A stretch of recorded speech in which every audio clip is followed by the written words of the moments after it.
Hey, Alex, this is actually a great question. A good question for Make a Friend Friday. I play board games a lot. Because of business and what I do, I just like solving problems. Board games are about solving problems, and that's what I do, right? In consulting and in board games, I have a set of rules or a set of constraints I need to stay within, and I stay within those things to do a thing, which I really enjoy.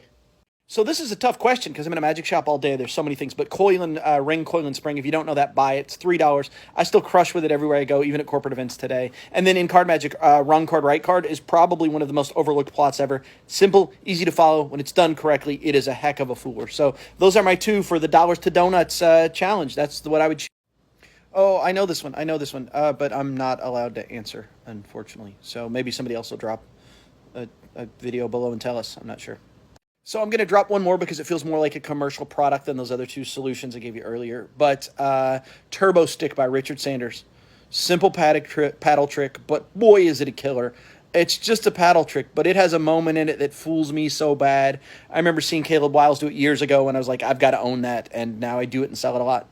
So this is a complicated question, but what I know about fire is we need three things, right? We need oxygen, we need an accelerant, and we need an igniter, something to ignite it, right? Those are the three things, a spark, if you will. So the question with the dragon becomes, obviously the dragon can have some sort of accelerant inside of its body that it just naturally produces, something that is flammable and explosive. The dragon just naturally produces whatever that thing is. Or maybe it even gets that out of the atmosphere. Maybe as it eats, its body produces methane. We produce methane and let it out through our asses when we fart. So maybe its body's just producing methane as it eats, and it's combining that methane as it comes out. Well, there's already oxygen in the atmosphere, so that's combining with the oxygen. The only thing we're missing in this whole scenario is a spark. Now, where does the spark come from? We don't know, right? Because they haven't really found a dragon yet to do like extensive research. But in my small amount of research, my understanding is that it probably comes out of nature as well. At some point, that dragon, not being able to breathe fire early on, ingests rocks in the form of flint or some other thing. And then internally, he's able to sort of clack those things together or knock them off of each other to create a spark. And then he starts to exhale the spark. As he exhales the methane and the oxygen's already there, those three things then give the dragon fire. Once it's sparked, he doesn't have to spark it anymore, right? Once it's burning and hot, he can probably hold it in his mouth like a fire eater would. So now he's got fire in his mouth, and now all he needs to do is add accelerant. So he wouldn't always need the spark. He would just need the spark to sort of start the first process and then hold the fire in his mouth, and then he can breathe fire again. My point is, I believe he is deciding to make the spark. I don't think the spark happens naturally every time a dragon breathes. Now, maybe it happens because those rocks have collected somewhere, and an anger or self-defense or some mechanism pushes those rocks, flint-like rocks, together and makes it spark, and then he's not in control of it. But my point is, if he were blowing out birthday candles, he probably wouldn't be angry, which means I don't think, even if it's not a natural response, I don't think that every time a dragon exhales a lot of that it's methane and that he has spark. I believe the spark's under his control. And an example of that would be he breathes every day, right? Like his normal breath is natural and he breathes. And he doesn't get even small flames when he breathes all the time. So there's some mechanism by which either his body itself is deciding to ignite that spark, or he is deciding to ignite that spark in a self-defense mechanism, right? So that's my theory. My theory is that a dragon can blow air. You just never see him do it because it's not exciting, right? Like, you know what? Then there's probably a cartoon out there where a dragon blows out candles. I might do some research on that. But like, the Pete the Magic Dragon. What's that Magic Dragon's name? Puff the Magic Dragon probably blows out birthday candles at some point. We'll have to do some research and find out how he does it. But yeah, I think it's the spark. If he doesn't have the spark, he can still blow out the candles. I hope that helps. Look, I think this decision should 100% be left up to the homeowner. If you own the house, you make the decision. That's the truth. Like, don't hate on me because the way I put my toilet paper, I shit in there way more than you do. Right? You're like a guest in my house, and then you're going to be like, I can't believe you use your toilet paper. Dude, I shit in there at least once a day. I'm on a regular schedule. It's that oat bran cereal. Anyway, look, the point is, you shouldn't, like, ever come into someone's house and be like, so it just depends. And you know what? If you're a commercial application, again, whoever owns the building, whoever is the person that is owning that building, because I'm assuming that they're using that shitter more than you are, and they retain the rights to put on it any way that they want, right? And I understand some people have some arguments about there's a patent, and the patent says do it this way, and the patent... Look, there have been a lot of patents that have changed. There have been a lot of decisions that people made when making patents that aren't the right decision anymore. So for me, it's all about you and your comfort level. And even if it changes, even if like in a year, you're like, no, I'm going to switch and go back the other way. Look, man, whatever works best for you. Because sometimes it's also about the shape of the roll, right? It's about not the roll, but the actual sort of device it's hanging on, where it's located, what it's shaped like. There's a lot of factors that I have to believe the homeowner understands and knows more than you. So that's my thing. If you own the place, man, you do you. Favorite board game of all time? That's a tough one, man. You know, we play a lot of board games around here, and I love a good board game that's heavy and fun. But the answer has to be Power Grid. If you've not played Power Grid, it is my all-time favorite board game if you're playing with people who are heavy game players, right? We sort of push up against that. People that don't play games a lot can't really play Power Grid, and they end up overpaying during auction, and they don't really understand the intricacies of pricing and what they should be paying for and how much they should pay and how much it's actually going to net them in profit and how much it's going to cost. But if you play with 4 players of Power Grid and you play with players that understand sort of the economy of it, it has what I believe is one of the best supply and demand mechanics I've ever seen, because as people fire up oil plants, oil becomes a harder resource to find, which means it becomes more expensive. So by turn 4, you've got to get out of oil or you're in trouble, because you can't afford to power your cities anymore because everybody's in oil. And then you got to figure out, are you going to go to coal or are you going to go to solar, or where are you? Like, man, for me, it is just one of my favorite games to play. It also knocks out about 90 minutes. You know, I've played some games that are 3 and 4 hours, and I love those games. But for me, it's just fast. It's easy. You can get in 2 or 3 games in a night. And every time I've played, I've played a lot, I know exactly when I lost or won. There, I go, man, on that turn, I overpaid by $7 for that thing, and I shouldn't have. But that to me is a sign of a really good board game. Not that I win all the time, but that when I lose, I know exactly why I lost. I can backtrack and think about the exact moment that I lost the game because I made the wrong decision. Power Grid, you should check it out. It's fun. How much different is my life than I thought it would be 10 years ago? Yeah, I talk about it all the time in consulting, about 3 to 5 years. That's what we have to talk about when we're talking about sort of where we want to be and how we want to change our lives. I think we have to do that in 3 to 5 year blocks. Yesterday's gone. We can't do anything about yesterday, and tomorrow's already here. So we can't really change drastically our life by tomorrow. We can only make decisions that will change it, but they won't change by tomorrow. That'll change in that 3 to 5 years. So always think in 3 to 5 years. All that being said, I had no idea. Like, if you told me 10 years ago that I would own my own brick and mortar magic shop and have amazing people supporting it, that I would create the magic that won America's Got Talent, that I would have consulted on the Penn and Teller show for 9 seasons now, like, I would never believe absolutely any of that was true. Which is weird because it's not also like they weren't on my bucket list. They weren't things that I was looking to do. They were things that were happening because of the stuff I was doing, right? So I was never really like, oh, I want to consult for television. I just put out content and loved what I did and talked to the right people. And when people call, I took care of them. And I just did a lot of work, which brought me those opportunities. And I was open for those opportunities, right? But I wasn't going out and searching for them. I wasn't hungry to be successful. I wasn't hungry. I was just having a good time. That's what I do every day, right? Like, Stephanie and I sort of joke about chasing our happy, and that's what I try to do every day, is chase my happy and do something that makes me smile. And if I do that every day, then I end up in a positive place, and then people go, wow, that guy's awesome. We should hire him to work on this show. And then I'm way out of my league. I shouldn't have worked on the Netflix Death by Magic show. It was my first big consulting job, but people liked me and gave me the opportunity, and then it went well, and then that led to more things and more things and more things. So just have fun, man. Don't worry about I don't worry about where I'm at in 3 to 5 years, right? As long as I'm having fun every day.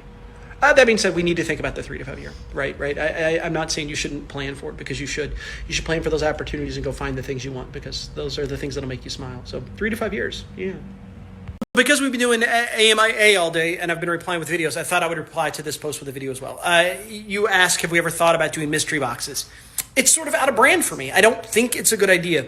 And here's the reason why. A mystery box is usually, not always, and I know Tannen has some exceptions to this rule, but it's usually a bunch of shit we can't sell, right? It's a bunch of garbage that nobody wants to buy, and then we sell it to you, and you're like, oh, for $100, you get a box that's valued at $300. So you pay me $100, you get a $300 box, but the truth is there's $60 worth of usable stuff in there, and I've sort of gotten you over for $240, which just isn't part of my business plan. Part of our business plan here is complete and a total honesty about everything we're doing and everything we're selling. So it just feels like a deceptive way to just push garbage off on people. And I know that's not always the case. I know sometimes you buy one of those mystery boxes and there's something that you really like or something you really wanted in there. So instead, what we do is with all that junk, we just market 50% off 3 or 4 times a year and we run a sale. And then you know what you're getting, right? It's all about truth in advertising and making sure you're actually getting what you want and what you need. So we've never done it. I just feel like it's outside of brand for me because I want you guys to be using the magic that you buy. So like just selling you more magic to fill your drawers just doesn't really fit my vibe a little bit. But yeah, I hope that helps. And again, if the community's like, no, Brent, we want to pay you $100 for $300 worth of garbage, we can talk about it. You guys own this place as much as I do. So you tell me what you want and we'll make it happen. But I'd rather just tell you, look, I unboxed this, it's garbage. They wanted $100 for it. Give me 40, we'll call it a day. And that's what we try to do in our sales. So hope that helps. Hey, Mike, that's a tough, big question, I think, because it just depends, right? I work on some projects absolutely pro bono for free because it's a passion project. It's a thing I love. And sometimes it's not even a thing I love. It's a person that I love. So I do a lot of consulting for Fool Us where I don't charge the client anything. And then I do some consulting on Fool Us where I charge the client a lot of money. And I explain to those clients that I charge them a lot of money because it's sort of a scholarship program, and they're allowing me to work with clients that don't have any money. So it is a very sliding scale what we do here. I could give you the flat answer. If AGT called me tomorrow and said, hey, Brent, we need you on set, that's $2,500 a day. If you want me to travel to you and be on set working with you doing a thing, my easy answer would be it's $2,500 a day for me to come out and do that. That's the simple answer. That being said, I would prefer to not work on AGT that day, not make $2,500, and instead hang out with a dope human being and magician that is making cool stuff and make no money at all on some of those days, which I'm lucky enough to do because I'm lucky enough to have enough sort of, I say all the time, I'm not wealthy by any means, and I'm not, out here, getting rich and shoveling money into the back of the magic shop with a shovel or anything. But we do okay, and I do okay because I have several things happening. But for me, passion and love is way more important than the financing of those things. If you're asking because you want me to consult with you, that's a different question, kind of, because then it's just based on my schedule, right? I've now been running the magic firm for almost 10 years, I guess.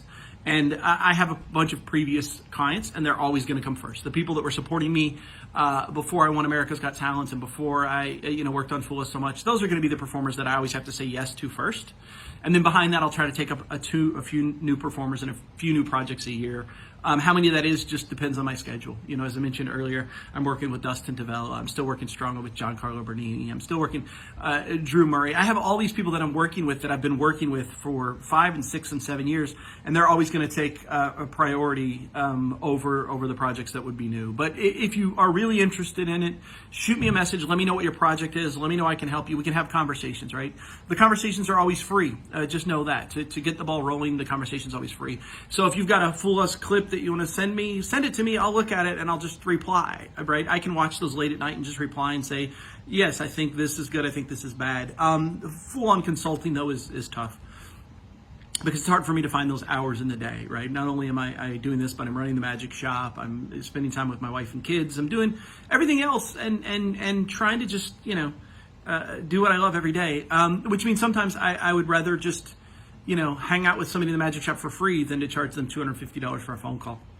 I hope that helps, man. I know I'm waffling around on a lot of these questions, but send me a message if you want to talk about how I can help you or what that looks like. Send me a message. We can have discussions. Thanks, Mike. Yes, a shirtless Brent calendar will be happening one day. It's just about finding the right photographer and then getting all the photos put together. Maybe 2023 next year, maybe at the end of this year. How do you find out about it? Stick around, watch these channels, drop comments, buy stuff, brickandmortarmagic.com. That means that we can continue to do that and invest in silly shit like a shirtless calendar. But I would love to do it, and this is the joke, right? I would love to do it. If you're following Shirtless Brent on Instagram, you know that it's like a bit, and it's just fun and interesting, and it's not even me shirtless, really. It's always just my shoulders up. But that's part of the bit. I think it's fun, and again, I've always said what I enjoy doing is things that other manufacturers and shops can't do, right? And, I don't think Penguin Magic is going to do a shirtless calendar, although if they did, it would outsell mine, because Nick Locapo is hot. I should call Nick, actually. Talk to him a while. I miss that guy. So for me, this all depends on what the individual effect is and what the goal of the performer is, right? Because there are a lot of different ways. If you want to make money on it, it's usually best to sell it yourself because you can make 100%, right? Which means if you sell 10 units, you make all that money versus selling 100 units to another company and you're only making 10, 15, 20%, whatever that works out to be in royalties, then you're not making that money. Now they'll sell many more units, but you'll, in the long run, if it's a good trick, you'll sell as many units as they were going to, or half the number of units, but make more money. So it depends on what's happening there. And then I also think that each company has strong suits, right? I think that if you have a gadget, a gizmo, a thing that looks neat, that's a thing that can be manufactured. That's a thing you would take to Penguin or Illusionist or one of those companies that's good at sort of manufacturing things. If you have a book or an idea or a move, that's probably a thing for Vanishing Ink. I think think about where you see people advertising tricks that are similar to this and where you see those being sold, and then reach out to those companies specifically. The thing I hear a lot of people say is like, I'm afraid they'll steal my ideas. I don't want, that's the nonsense that means nothing. Share your ideas. Even if somebody ends up stealing them, then just don't do business with them anymore. You learn. But there are only 6 companies out there that are really doing these things, and none of them are stealing from you. They don't have to steal from you. They don't have to take your ideas. Doesn't mean you want to approach them with an idea and they won't go, we already had this idea. Because of independent creation, that will happen a lot, and that will happen often. But that doesn't mean that they're going to take your idea and publish it. Most people make the mistake of going, I'm not going to show this to anybody because I don't want them to steal it, which means it never sees the light of day. So the first thing is to just show it to companies and see who expresses an interest in it, and then have conversations. Now you're into negotiation. If you've got 2 companies that are interested in it, now you can go, okay, let's negotiate. What percentage can you pay me? How many units can I get for free? Can you guarantee me a manufacturing timeline, right? Because some companies will buy an idea from you and then sit on it for 5 years, and that's not good, especially if they buy it from you at a royalty and then sit on it for 5 years. You're making no money and they're holding your IP up, which is sort of tragic. So you just want to make sure you're having all those conversations and figuring all that sort of stuff out. I think it depends on what your goals are, though. If your goal is just to be sort of get yourself known in the magic community, then I think you could also just give it away. Go on the internet and give it away. Come in this group and post about it. Like just be friendly with people if you're just trying to get the idea out because you think it's good enough. But if you think it has some financial value, then I think you have to find a company who agrees that it has financial value, and then you have to negotiate what the financial value is to them versus you and what that looks like. But you can also desktop publish anything. You can manufacture anything, so you don't need a big company to back your idea. You can take any idea you have tomorrow, and if it's good, I promise you can put it out into the world, you can sell it, and you can sell a lot of units of it because the internet is a thing that exists. So if it's good, the magic community will talk about it. When they talk about it, you will sell it. And if you're selling and making 100% of the profit, then it's a pretty good place to be in life, right? Hope that helps. So my simple answer would be work a lot, right? That's it. Don't say no to any show, especially in the kids market. What's cool about kids is whatever is cool, right? That's the thing. All you have to do is be like, I'm the cool guy, and then everyone wants it. Like if you look at how fads happen in toys, and that is that kids don't know what they like. They're not sure what they like, which means when Bobby likes it, they all like it. So all you need to do is be out there enough that Bobby and Cindy and Tommy like you, and then they're going to tell all their friends, and then everyone's going to want you to do that birthday party. So that's shameless self-promotion when you're at that birthday party to be like, hey, kids, want me to come to your party? Here's a free magic trick, and here's a postcard that explains to your parents how they can scan this QR code, and I can solve the problem. Because for the problem is for the parents is they just want an easy solution for the birthday party, right? If they have to go to Chuck E. Cheese and get things together and figure things out and entertainment and food, they just want an easy solution. If you can offer them an easy solution, then it's easy for them. And if the kids come home and ask for the easy solution, hey mom, I saw this magician, he's great. If you scan this QR code, he can come do my birthday. That's the easy solution. But the bigger question is, we hear this all the time, and that is that exposure doesn't pay my bills, which is a lie. The people that say this don't work. That's the reason they keep saying these things. Exposure doesn't pay your bills if you're already paying your bills. And that's, if you're already paying your bills, of course exposure doesn't pay your bills. You don't need the exposure. You're paying your bills. The work you're currently doing is paying your bills. But if you're sitting at home right now not working because you've not done any exposure gigs, no one out there knows how good you are. But if you believe you're good, and we have to start the conversation there. If you don't believe you're good enough, then work for free anyway until you get good. But if you already believe you're good, you should be out working as much as possible for free, for $75, for $150, so that you can end up in that market of $450 kids shows and doing 100 of them a year. You can get there, right? You just have to decide that that's what you're going to do, and you just got to go out and attack it and show up. That's it. But it is super simple to create a character and to make kids sort of enjoy you and enjoy being in the space with you, and then having the other, you have a built-in audience. When you go to Billy's party and there are 15 other kids watching, every one of those kids should want to book you at the end of that show. And if they do, then you've got very hot leads, right? You can have every kid, I'll send you a birthday card. Kids, all you have to do is fill out this card, and I'll send you a birthday card with a free magic trick. And now not only do you know the kid's email address or the parent's email address, you also know when they're going to have their birthday parties. So you reach out 6 weeks before and say, hey, kids, I'm do the thing, right? That's it, man. Just work. Just find work. That's it. I mean, I wish there were an easy solution, but you've got to find work. You've got to do work. You've got to volunteer. You've got to show up at a kid's school for free and impress 300 kids so that 20 of them want to book you. You've got to go to the library and talk to librarians. You've got to go. It's all just about networking for me, guys. I don't, when it comes to doing magic shows, I'm not the guy who says like, oh, you should just, follow these 7 easy steps. I don't think there are easy steps. I think it's just about grinding out the work. And I'm wrong. I'm sure there's some sales courses out there that will tell you 7 easy ways to book yourself in a library or 7 easy ways to book 1,000 kid shows a year. And I'm sure they're right. But for me, it's just about working. Get out there, do work, and do shows everywhere. And I think we're all connected. We have nieces, we have nephews, we have schools, there's 1,000 places to get in front of kids. And if you're doing a dope show, those kids will love you and they'll love the show and they'll want to see it again. And the way we do that is by having me out to your birthday party. Look, there's a QR code. Your parents can book me immediately. Does that make sense? I hope so. Can you do the pinky thing? No, I can't. Earlier in one of these questions, I was talking about tricks that never really worked for me. I remember buying Marionette's Finger Fantasies very early on when I was in my 20s and trying to do some of those moves in the full routine. And I learned a few of them, right? Like I learned some of these sort of things that I can't do where like your finger's missing and then you put it back. But it was like card manipulation. I was also doing all the Jeff McBride stuff at the time. I was trying to find myself. And for some reason, it just didn't stick with me. I just didn't enjoy finger magic. It wasn't a thing. Although, then meeting Nick later, watching Nick do it, I think the reason it works so well for Nick, Lacapo, who's the sort of guy who popularized the pinky thing, is because he doesn't do a lot of it. He just does a very short segment with it, whereas I think everyone else is pulling a finger off and putting a finger back on and then moving it from here to here and doing all these other things. Nick does it for one moment that looks absolutely crazy. He understands his angles. He nails it every time I've ever seen him do it live. And it's insane. But I think this illusion starts to weaken the more you do it. The more you sort of pull a finger off and put it on and then move it, it starts to sort of not be as great. So I think Nick does it really well and it makes sense for him. But for me, man, I tried it. It just never made sense and I never really got it. It was just a thing that didn't sort of fit my vibe of like, hey, look at me, I can pull my fingers off. Just not the kind of magic I was trying to create when I did learn it, some of it, but yeah. Also, my fingers aren't flexible, which sucks. So Philip is asking about how the chandelier went in the shop. This is the chandeliers that are currently in the shop. We have 2 of these, one at each end. But part of the whole vibe of the shop is that I like this sort of contemporary, new hip style meets or clashes with like, old magic. So like we have this old television here that plays old videos of Slidini and these people on it, right? So this is the TV, I guess you can see it down there. Yeah. So it's a 1950 Crosley television. It's got a modern monitor in it. But then on either side of that are these contemporary display cases, right? That sort of don't fit the vibe, which is what I'm constantly going for. I kind of like this clash because I want people to like remember the decor of the building. Anyway, all part of that was I used to do lighting sales and design for commercial applications. And I would help people select light fixtures. And one of the things I wanted to do was have people come in and be like, whoa, that's crazy, that decision you made.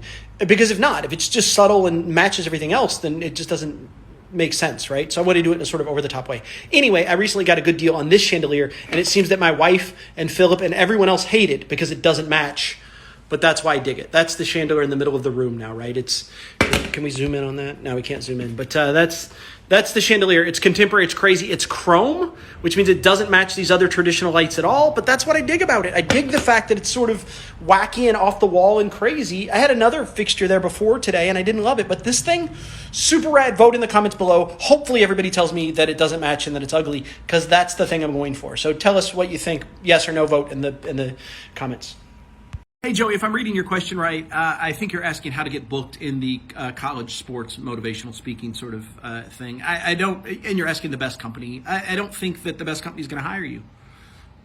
Sorry, that's the truth. I think that, John Dornbos is available to do that. He's probably one of the best motivational speakers in the sports world out there. Oz Perlman's crushing that thing on ESPN. If you want to bring somebody in, they're going to bring him in.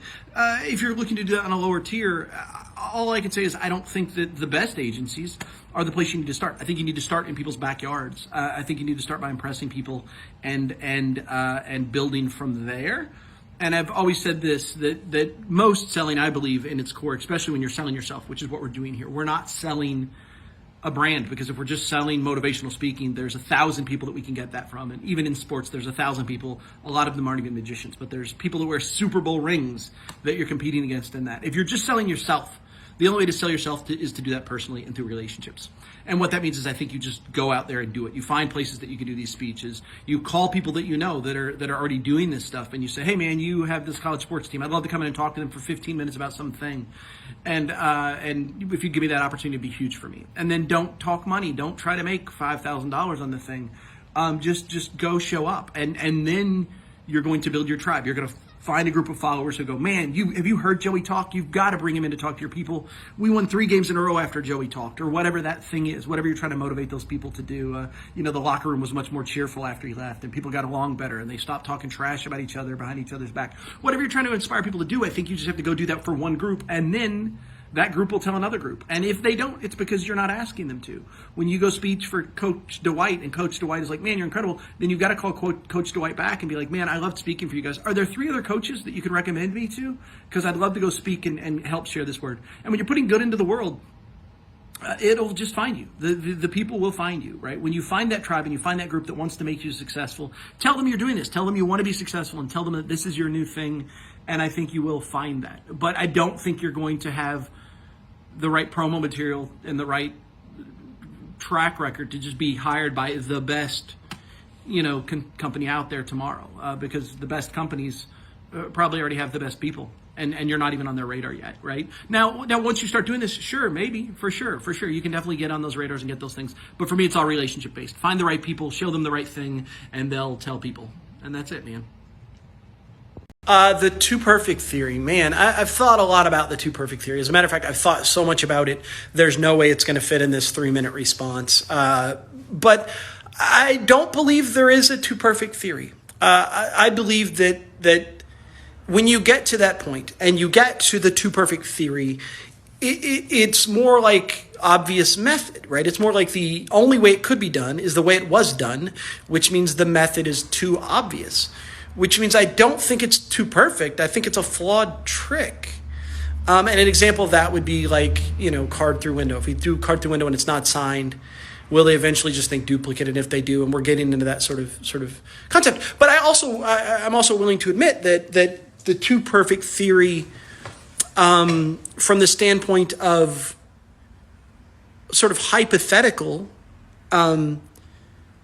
conversation, the Too Perfect theory is about magic that could be deceptive but can only be done in one way.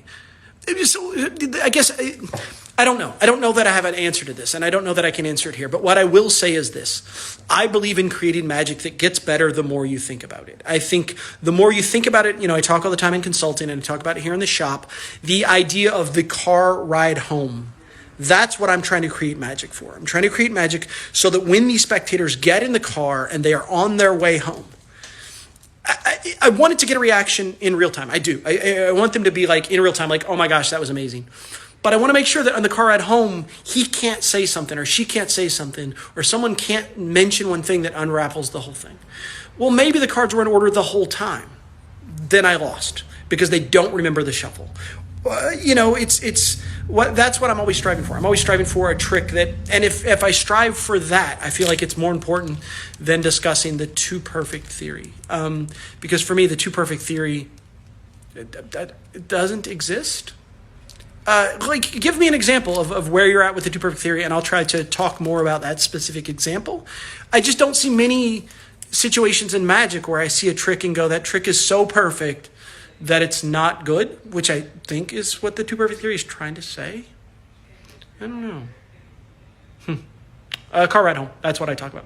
I want you in the car home, on the car ride home, when you look at the person who saw the show with you, I want you to go, yeah, well, the cards could have just been in order from the beginning. And she goes, oh, no. Remember, I shuffled them. And he goes, oh, right, you shuffled them. I forgot about that part. I just want to put those little nuggets. Who talks about that great is Nate Staniforth. Nate Staniforth's idea of logic traps in his newest thing is So smart. And the thing he does, an example of that is the thing he does with the nail writing in that course. And if you haven't seen that or read it, I don't know if it's still available, but in that course, he has a little small, tiny nugget for a nail writer that makes it an absolute miracle and makes it where they can't unravel it. They can't ever say, well, he must have written that after I told it to him. Which means they can never come up with a method. The method is gone and invisible and can never exist again, which I think is fun. So I don't know, man. Tough question. So Michael was asking what trick was did I underestimate? A trick that I didn't think was going to be great, and then when I got in, I was super surprised. I don't know the answer to that. I really don't, because I try not to make judgments on things. I mean, one of the things I'm trying to do with the unboxing videos is give the creators a fair shake. If you create a good magic trick, even if it's a trick that I would never do or carry, even if that's true, I still want to give you a fair shake. Is it manufactured well? Is it taught well? Is it easy to get into the tutorial? Is the box good? Is the price point reasonable? I'm trying to do those unboxings and trying to sell products based on those merits. There are a lot of tricks I would never perform, right? There's a lot of tricks that I would probably, trying to think about something recently that I would probably never perform. But I'm not, my job isn't to tell you if you should make a dollar bill turn into a credit card, right? That's an example of a trick that I don't necessarily like. I don't like the idea of folding up a dollar bill and having it turn into a credit card. But just because I would never do that, just because I would never take a bill and turn it into a credit card ever, doesn't mean that I'm going to give it a bad review, because that is subjective. The technique is not subjective. The method is not subjective. The way it folds and feels and moves and switches and does all those things are what I'm really trying to review it on. So when I see a video come out and I go, oh, I would never do that trick, that's awful, I don't really make that judgment call. I go, oh, I could see where that would fit someone. Let me get one in. And then when I get it in and I see that it's not constructed right, then I get disappointed. So I guess I never really get my hopes up. And it's also because I think I've seen so much bad magic that I just assume that, like, I go into it assuming that it's all going to be worse than I think it is, because the demo doesn't show us anything, right? It's just a demo of people screaming for 5 minutes, and they go, and you find the card. And you're like, yeah, you find the card, but what about how is it picked, and how is it selected, and how do you do this, and how do you do that? And, those are all the things that are left out of the demo nowadays, which I just think is sort of shit. So I don't really make assumptions. I try to just like go into everything with a positive thing, even if it's a thing I wouldn't do, even if it's a trick. I'm trying to think of a trick that's around here that we recently got in that I know I would never perform, but I still think is great. And I just can't think of one. I just can't think of a thing. I mean, that dollar bill to credit card stuff would probably be an example of it. I would never do that stuff, but it's just personally for me. But it's really well made. It works well. It's magnets are in the right place. The bill folds up. The thing does the thing. So yeah, I dig it. I'm on a rant and off subject here, but yeah, I don't believe enough in the magic tricks we get until we get them to ever be disappointed. Does that make sense? Maybe. My God, I look like hell. Anyway, it's Brent Brown here, Champion Magic Shop and Theater in New Albany, Indiana.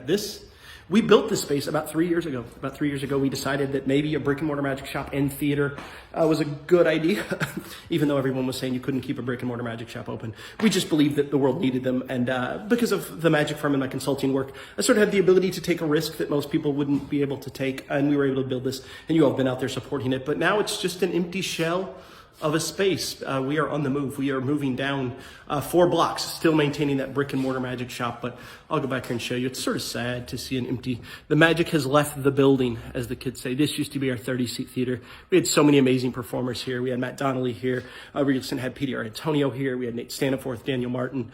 John Armstrong came to the theater. Too many people to mention. Nate Cranzo was here. Gregory Wilson was here. Like, so many amazing people just sort of came to this little tiny town just to support what we were doing in the cause, and we're in this tiny theater, which is now going to become a boutique of some sort, which is fine. It just means that we're moving forward. And when I opened this project, I haven't talked a lot about this on this page yet, but when we opened this project 3 years ago, I wasn't sure that a brick and mortar magic shop could actually exist in the US. I was just like everyone else. I just thought that I had something to give that some of the other shops weren't giving.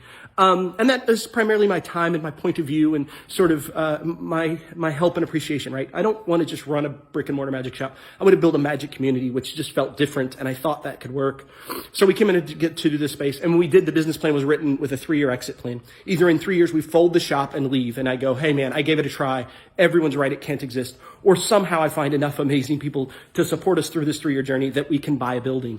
And that's the exciting news. You probably already know if you're in this group. We bought a building 2 weeks ago, and we've been moving the magic shop into that building. So now we've cleared absolutely everything. This used to be the green room. Now it's just an empty room, but we've cleared absolutely everything out of this space in preparation for them to put a boutique in. And we're moving 4 blocks east of here, in a space that we're going to own. And that just means less overhead, and it means that we can be there forever, right? As rent increases, we don't get pushed out by rent. That was one of the problems with this space, is that rent was getting more and more every single year.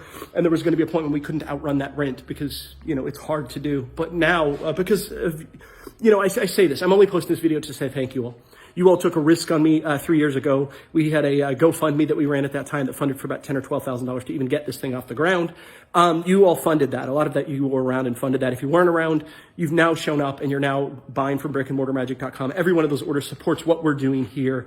And it also, all the tips. A year ago, I made the post that Stephanie and I were looking to buy a building. We started saving all of our money. And then I said, look, every tip dollar that we get that comes in this building is going to go directly into buying a building. And we had so much love and outpour and support from people tipping 20, 30, 50%. I had a couple orders where people tipped 100% on an order, which is absolutely insane to me, but it's allowed us to do big and exciting things. So I'm just here to say thank you all for helping us build this community, and let's continue to build this community. And know that I've never been here to get rich. That's not my plan. My plan's not to be the world's largest magic shop. My plan is to build a community where we can all feel heard and we can all sort of make better magic. That's what the magic firm's mission statement's been since day one. Let's make better magic together, and then it makes, magic as a whole better. So I appreciate you guys being here. I'm trying not to get too long-winded and sappy, but you know how I just talk all the time. But it is a sad day for me to walk out of this building, but I know we're going in the right place and the right space. And seriously, come visit soon. I want to share time with you, and I want to learn with you, and I want to teach with you, and I want to sort of spread magic with you. So come visit. Put that on your schedule. We appreciate you. So it's late, and I'm outside on the porch because the family's about to go to bed. Stephanie's actually watching Bridgerton, which we've talked about. I don't really get it. I don't watch it, but it's the last episode. Good for me. Anyway, the point is I wanted to answer Zach's question. When I look at a show, what's the most sort of overlooked or most important thing? And there's tons of things. If you're new to magic, I would just say energy. A lot of people new to going from close-up magic to stand-up magic immediately forget the fact that they need to stand still and own their position. They sort of bounce around on their feet and they move around too much, and it's hard for the audience to focus, and it looks like they don't have control of the situation. That nervous energy is bad, and you've got to learn to anchor that into your feet, push it down into the stage, and just do the thing you need to do. So that's the first thing I see a lot of people sort of missing. The second thing I see a lot of shows missing is transitions, right? We see a lot of shows early on and now for my next trick, and they do the next trick, and the next trick has nothing to do with the last trick, and the last trick has nothing to do with the next trick. And in that process, they're also moving around chaotically. They're walking over there to open a case to get out a thing to come back, and then they're taking the thing they just finished and carrying it back and putting it back in a spot, and all of that stuff, right? Getting somebody interested in your magic show is about getting them on board. And as soon as you get them on board and they're interested, and then you give them time to sort of wash out of it, especially in today's world, right? There's their phone, they want to check their messages, they want to do another thing. But as soon as you let their brain sort of get distracted from something, you're going to lose them. So those transitions are utterly important. You want to make sure that when you go from one trick to the next, you have a sort of a hook or theatrical premise or reason that you're going from one thing to the next to make sense. To make it all make sense so that you can sort of watch it and you don't lose that energy. You want to bring the energy up and then maintain that energy with the performance, right? So that's very important. I see a lot of people lacking that. And then the third thing, and Matt King is a huge example of this, is a callback, right? Mac's show is just a bunch of tricks that seemingly don't belong with each other, but the callbacks are what make Max King's show feel like a show. When you watch Mac, he is better than anyone. You're on a ride with him. He's enjoying the ride. You're enjoying the ride, but he is constantly having callbacks in the show that mean even though the tricks feel disconnected at times, and he feels like he does a rope trick and then cards to pocket, and it doesn't, they don't have anything in common, and he doesn't sort of link them together in the way that I just told you. He links all that stuff together through callbacks throughout the entire show.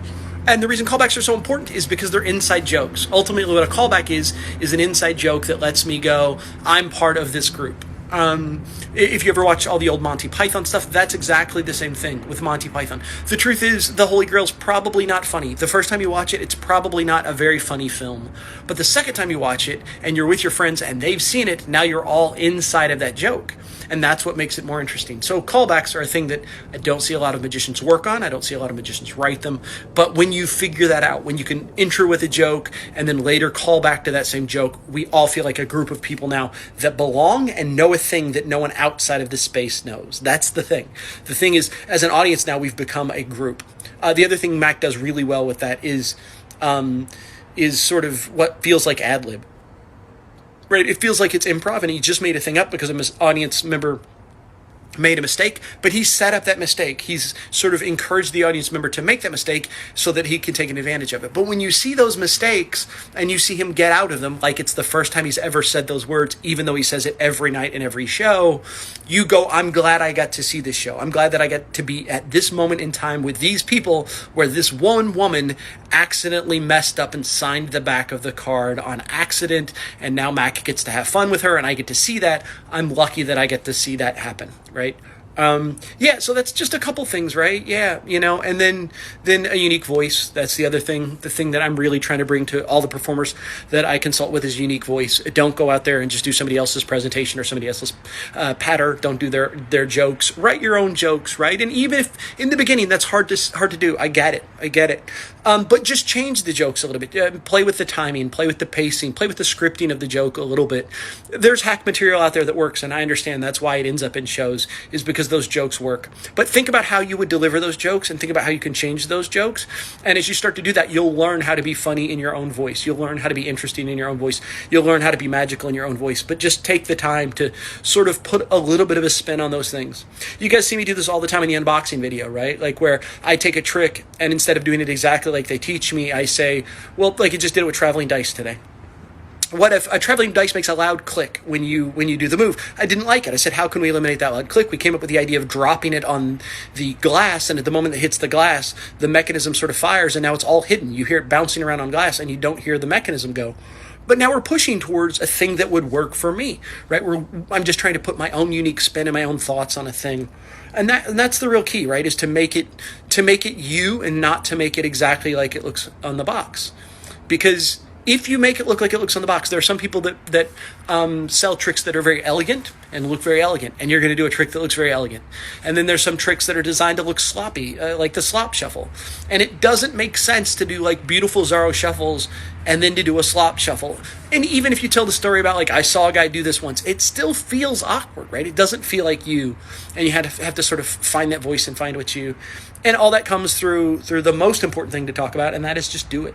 Just perform, right? Just go out there and perform a lot and get that flight time. That's the key to all of this, Zach. It's a great question, but you know as well as I know, when we create a piece of magic and you put it on stage, until you've done it 10 times, we don't know what it's going to look like and we don't know where it's going to go. So just doing those things helps, right? Doing it over and over and over again. And that doesn't just mean as a performer on stage. It also means that as an amateur.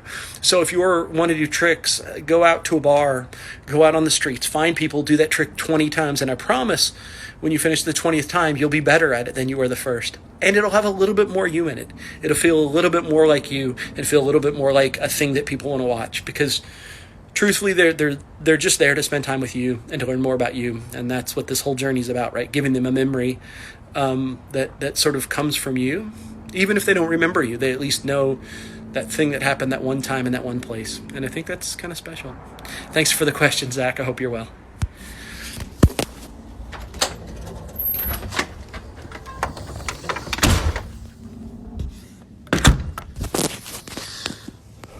So what is my favorite wallet? I always feel like a shill when you guys ask me these questions, because the truth is it is the FPS card to wallet that I created, because it answers all the problems I've always wanted. Wanted something that I could carry every day and that would do card to wallet but look like a normal wallet and be thin and only fit 3 credit cards in it because I was trying to downsize my life, a couple bills. So I carry it with me everywhere that I go. What I was surprised about, though, is the color. Originally when I created it in a carbon fiber black, and then Ryan Plunkett was like, dude, you know what would be sick is brown.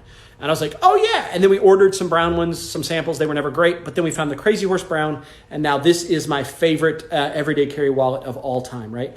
only designed for card to wallet. There's some peaks that people can do with it. There's some other things you can do with it. But yeah, that's it. But the patina on this thing, I don't know if the patina is showing up very well on screen. I'm trying to get under some lights or something so that you can see the patina that this thing gets. I guess the question is, the answer is no, and yes. I appreciate that a lot. The answer is no, I had no idea how much this AMA would blow up. No, I had no idea what the second question even is right now because I'm not looking at the screen anymore.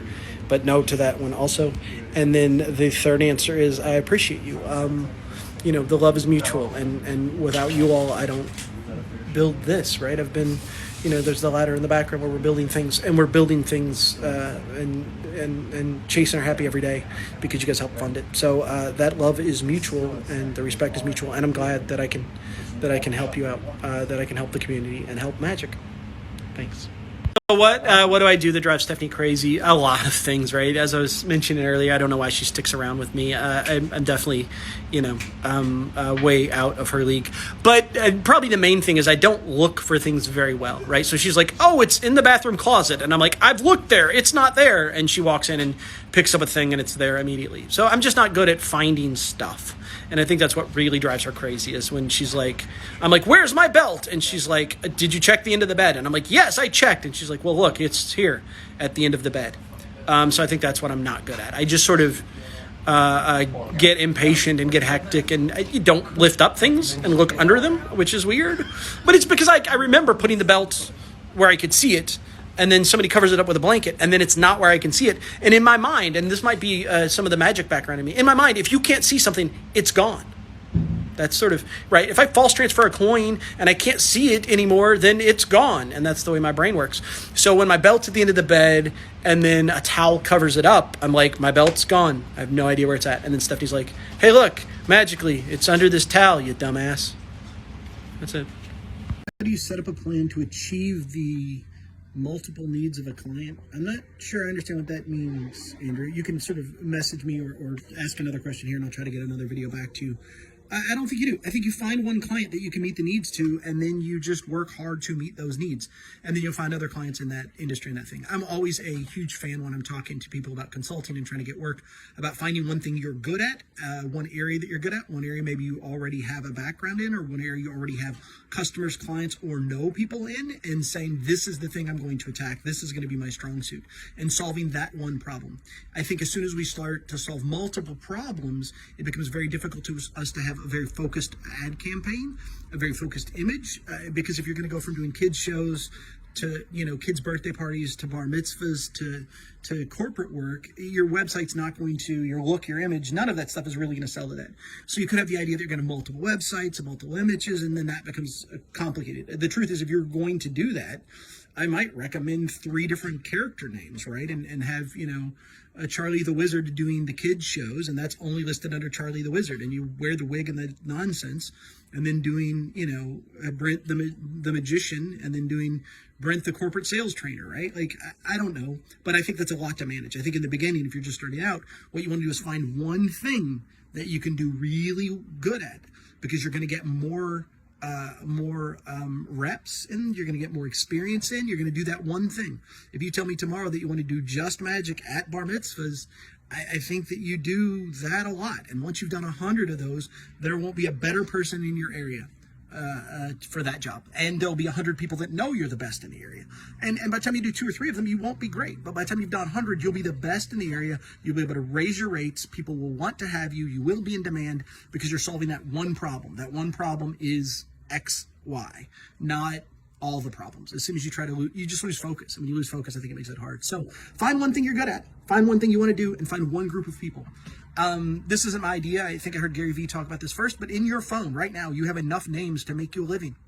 Take out your phone and look at, write down all those names of people that you think would do you a favor and help you out and make a living, and then see what the common denominator is, right? They're all, you've met them all at Catholic high school, great. You played football with all of them, great. Whatever it is that brings all those people together, find a thing that you can do for those people in that network. They're all used car dealers because your dad owns a used car dealership. Great. Then write a show that used car dealers would want to have in their parking lot and go do it. Yeah, and then you're solving that one problem. How do we get people driving past the used car lot to stop in when they don't want to buy a car? Well, you set up a tent, you say free magic show, and now they go, hey kids, let's go see a free magic show. And then they're looking at the new Kia Sorento or whatever, right? And maybe buying one. I don't know that that's the solution. Again, feels like a wacky idea, but that's solving one specific problem. And I think you're better off doing that than trying to solve all the problems, because there's just too much. I hope that answered the question. I'm not sure. So what would I say to somebody who wanted to start their own brick and mortar magic shop? The first thing I would say is dip your toe in, don't dive. That's the important thing about a lot of these things. A lot of the consulting I do, we say, look, don't quit your day job yet. Let's become a professional magician part-time. Let's do it 20 hours a week and see if we can book enough gigs to make a living. And if so, then we can flex out the day job. But don't just quit the day job and immediately start pitching magic tricks. Because a lot of people are going to find out very quickly that what you love about magic goes away very quickly when you have to do it over and over and over again, and you have to close a sale. You have to sell the Svengali deck, and you have to do whatever products you're doing. You have to make sure that the customer buys them. For me, it's what I love. For me, I love selling product. I love having conversations. I love getting people newly interested in magic. But what I would do is recommend starting soft. So somewhere near you, there's a place where you can sell magic tricks on just Saturday and Sunday. So find a local flea market, go set up a booth, order 48 Svengali decks, some balls and vases and some things, put together a little $30 kit, show up and sell. And then do it for 8 hours a day, twice a week, and then tell me that in 3 months you've made money and you still love it. Because if you don't, you don't. It's the problem I see with a lot of brick and mortar magic shops that exist. If you travel this country and you've gone into a lot of brick and mortar magic shops, the guy inside he likes magic, but he doesn't like selling magic. He doesn't like pitching magic. So if you come in, he doesn't want to do the Svengali deck for the 10,000th time. I love it.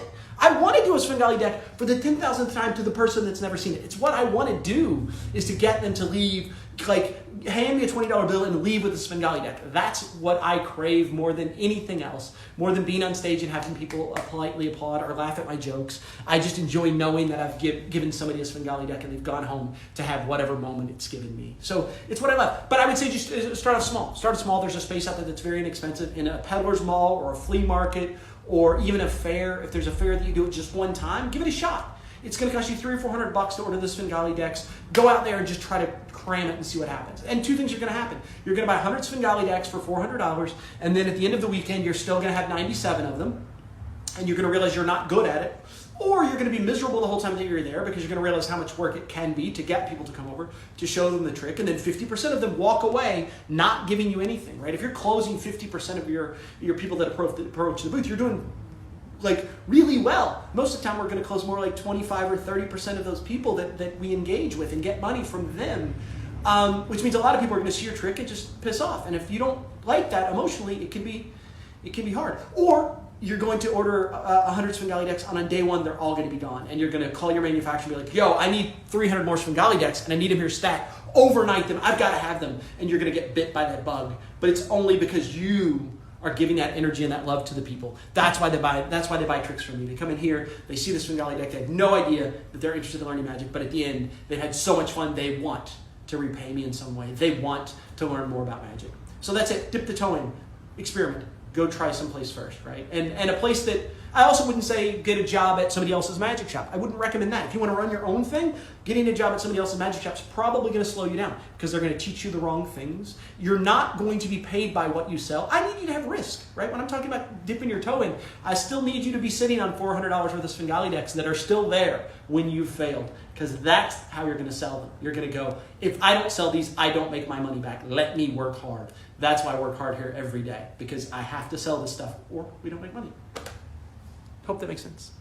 Hey Chris, that's a great question. Chris asked my top 3 forces and top 3 switches. The only switch I use, short of a double lift, because we could consider a double lift a switch, but the only switch that I use is the top change. Almost exclusively, we can get that at the table. Almost exclusively, if I'm going to switch this card for another card as I put it under the bowl, I'm going to do this. I'm going to set that off to the side. That's the switch I use all the time, the top change. If you've spent much time with me, you know that I consider almost everything in magic the top change.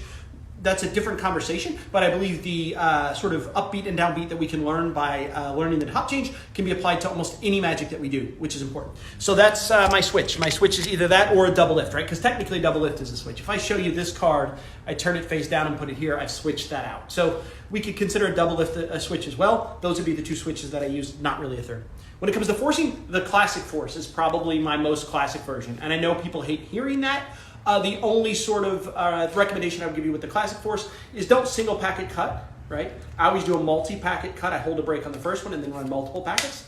And then I stop for a minute and relax my hands to my side. The thing that drives me nuts, I see people do the classic force, is they say, here, reach in there and take one out. And I think the spectators feel that. So for me, if I'm going to classic force the 6 of diamonds, the first thing I'm going to do, let's get back down here, the first thing I'm going to do is swing cut these. I'm holding a break above that 6 of diamonds. Now I drop my hand down on my side and now I'm ready, right? That break's not exposed, my hand's here. And then I come up, and as soon as I come up, that break will be exposed when I turn here, but as soon as I come up, that hand's in the way. So, you know, I talk all the time about I prefer in-jugs over breaks, and that's because they flash from the side, a break does, but not if that hand's in the way. So my hands come up and meet in the center as I start to do this. Some people push over to the break immediately. I don't. I maintain the break, right? A lot of people turn it into a step and force from a step. I don't. So let's look down at the table and just look at sort of what the rhythm is. We'll do a different card. So the 3 of diamonds, I'm going to swing cut that into the center a couple times. I'm going to drop my hand to my side. I'm going to come up. I'm going to spread and say, I'm going to have you reach. I spread first, and then I start instructions. I'm going to have you reach in here, and right now I'm getting to the force card. And touch the back of any card you want. Then I'm going to do this. You're going to touch that card. I'm going to lay it down. That's going to be the 3 of diamonds. So that's my force. The other force that I will do is what I would consider the riffle force, right? The riffle force, not this one, not the slip force, right? The actual riffle force, but only when justified from a distance. Only when I'm going to, and I justify it just by saying, hey, Kelly, you say stop, and I'm going to do this to her back there, and just look at that card, okay? Exactly the same thing, but I'm justifying the movement because she is back there. In the magic shop, we're too deep at this point. I need to force a card, but mom is one step back and maybe not paying attention. So that's the other thing I get. I get to bring her into the group. So again, the same thing applies. Queen of spades, I'm going to cut it into the center with a couple of small cuts. Right? I'm going to square the deck up. I don't know why that was so complicated. I'm going to square the deck up. Now I'm here. I'm going to say, do me a favor, mom. As I also notice I'm holding the deck sideways so that she can see me. That's also holding that break because I'm holding a break here. So I come up, I say stop for me. Right there, here, mom, I want you to look at that card. That'll be your selected card. I'll keep my head turned. That's the other thing I like about this. I do it a lot with my head turned because I think it feels nice to say, mom, I'll just riffle. You say stop anywhere you want. Right there, are you sure? Okay, here, look at that card if I'm forcing the bottom one, or look at that card, don't forget what it is, and leave it in the center of the deck. Again, justification is what that's all about. If you're standing right here in front of me and I do that, that feels weird because I just had you pick a card. But if I have Shelly pick a card, that's forced from the spread, and now I want a more sort of guaranteed force for mom in the back, I'll do the same thing. I'll say, and you back there, say stop anytime you want. Okay, right there, I'm going to have you look at that card. That'll be your card. You'll remember that one. So those are the forces and the switches. Let me know if you need more details.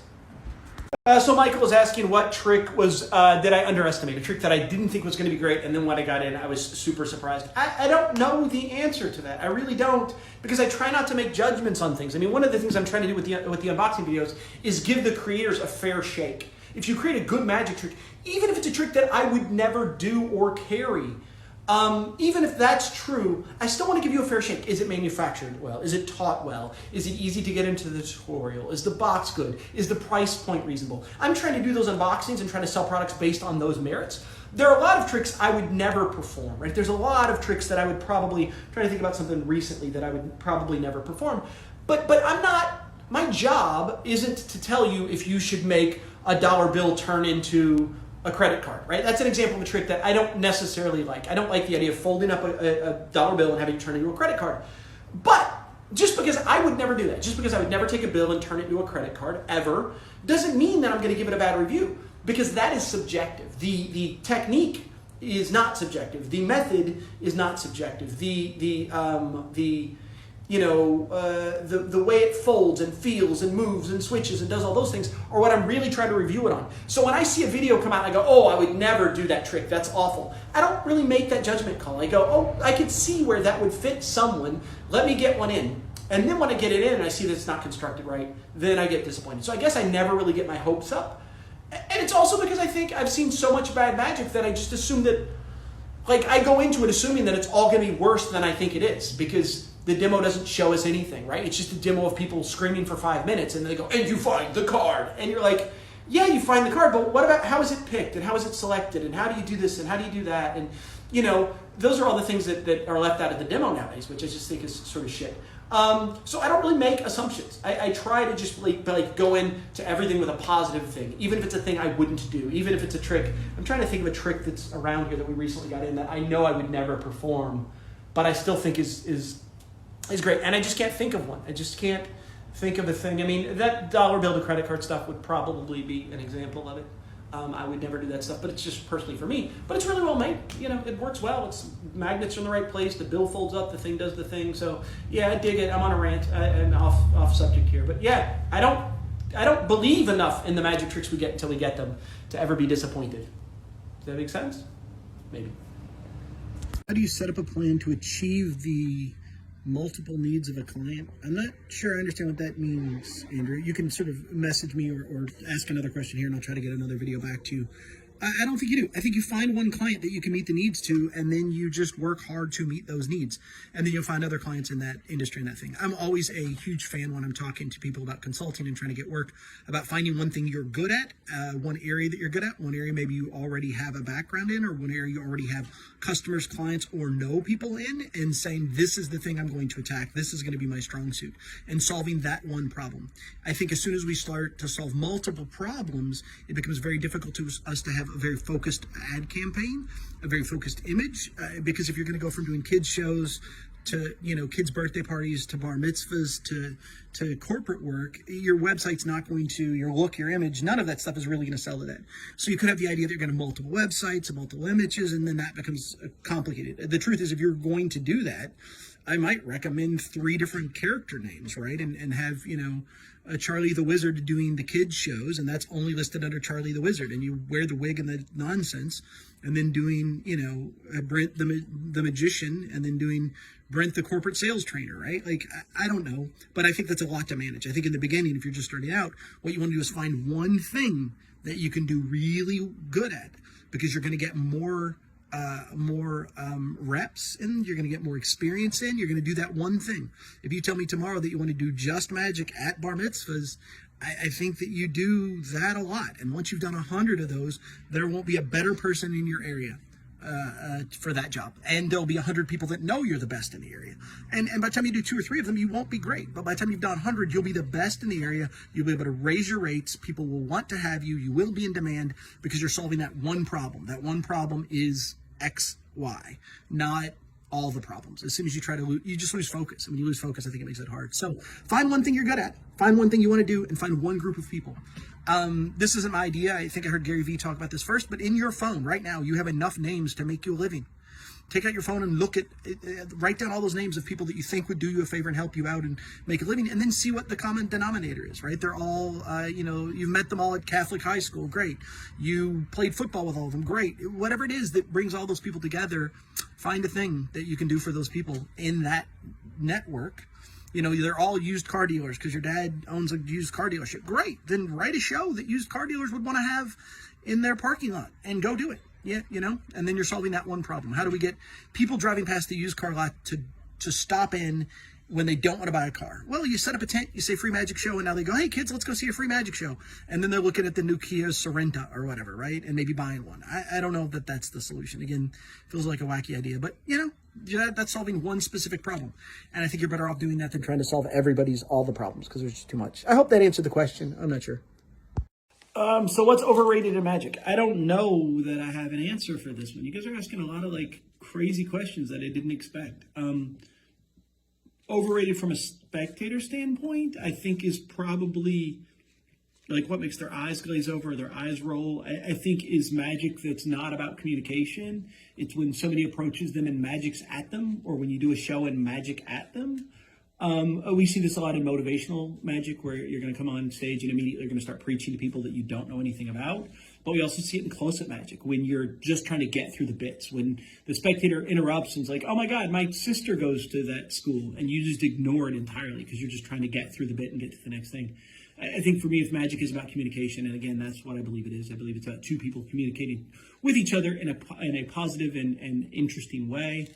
And if that's what it's about, I think when we start to get into these bits of like, just shut up so I can make the card come to the top again, I think that's the thing that sort of makes them leave that magic interaction feeling a little bit of meh about it, you know. Nathan Komarsh recently did a great post about Mike Eaton, and one of the things he talked about Mike Eaton, if you haven't seen Mike Eaton work a restaurant, he's always been one of my favorite performers in the restaurant. I've known Mike for 30 years, and it's because he absolutely passionately cares about the people more than he cares about the magic. which is why when the people come in the door, they go, "Oh, Mike's here." They come in and they hug him and they high five him and they genuinely like Mike. But that's because Mike genuinely likes them back. It is a two-way road, right? And when we're talking about energy, any relationship, right? Regardless of it's this relationship that you and I have, or this relationship that you have with your wife, or your girlfriend, or your kids, I think every relationship's about two things: energy in and energy out. And I think if you're constantly taking more energy out than you're putting in, then it's going to be an unbalanced relationship, and they're going to feel that. And if you walk up to a table only to take all the energy away from the table, to say, "Hey, look at me. Hey, look at how great I am. Hey, let me show you this thing. Let me show you this thing. Let me show you this thing. Let me show you this thing. Let me show you this thing. Let me show you this thing." They're exhausted by it immediately. They're exhausted by that relationship you're trying to build. Whereas for me, it should be just the opposite, right? You should be putting in more energy than you're taking out. So you should be saying, "Hey, where are you all from? What do you do? What are you interested in?" I get this a lot when people ask me, like, when you're doing walk around magic, Brent, what's the first trick you do at the table? And I say, I don't know. I say hi is what I do, and then I get a feel for who they are. But I'm going to do a different trick for a table of grandmas that I'm going to do for a table of professional golfers. So the first thing I need to do is have a conversation with who they are. I think this is one of those things that just makes the audience go, "Oh, this guy." And that is when you're just there to do your bits, you're there to do your tricks, and you're there to be sort of television, not to interact and not have a relationship with them. So that's it. As far as what's overrated in the sales and branding of Magic, I think just demos in general, demo reactions in general. Just the idea that, man, come on, guys, I could take the worst trick in the world. We should do this one day. I'll try to put a post up next week, but if you just want to put it down below here, tell me the worst trick you think you've ever seen. And maybe if I find some time, I'll do a quick demo video of it, and I'll get crazy reactions from it. I'll show people running out of the restaurant or running away from me doing that. And we'll do that by what's called a pickup shot. That means I'll do a good trick that I don't sell. I'll do ambitious card routine that fries people with card under box or something, absolutely fries people, and we'll get all those reactions from that group. And then and they'll be great reactions because it's tested and tried and true magic. And then we'll go, "Okay, now hand me this garbage trick," and I'll do the garbage trick, and then we'll just edit it all together to lie to you guys, because that's what we're able to do. And I'm not saying that every company does this. I'm just saying that these are techniques that are out there. Not every time you see somebody running away, and in some of my trailers as well, right? I've worked with some of these large companies. I can watch some of those demo videos, and I can go, "Oh, that's them reacting to the trick before the one I was actually doing," because those reactions aren't indicative of those results aren't indicative of the results you're going to get, right? Because somebody freaking out and running away from a magic trick has so much more to do with the relationship you built with them and with everything I was talking about earlier. So it's not just about that singular moment of you're going to walk up to somebody, you're going to do this trick you just paid $30 for, and you're going to get that reaction. They're not reacting to the trick. They're reacting to the environment. They're reacting to the magician. They're reacting to the relationship with the magician. They're reacting to a lot of things that are more than a rubber band penetrating another rubber band or whatever that thing is. So, yeah, I think spectators' reactions are sort of, and not that they're fake, because I don't think they're fake. I don't think that they're hired actors. I don't think they pay the guys to run out of the room. None of that's happening. But there's definitely some things where we get the reaction canned, and then we go, "Okay, now we'll do this other thing." So, yeah. I don't know. Man, that's a heater of a question. The Too Perfect Theory, is it real? Yeah, I think so. It depends on how you define the Too Perfect Theory, right? And it's sort of, in my understanding of the more traditional understanding of the Too Perfect Theory, is it that a trick can be so good that that there's only one possible explanation? And if so, I think that's probably not too perfect.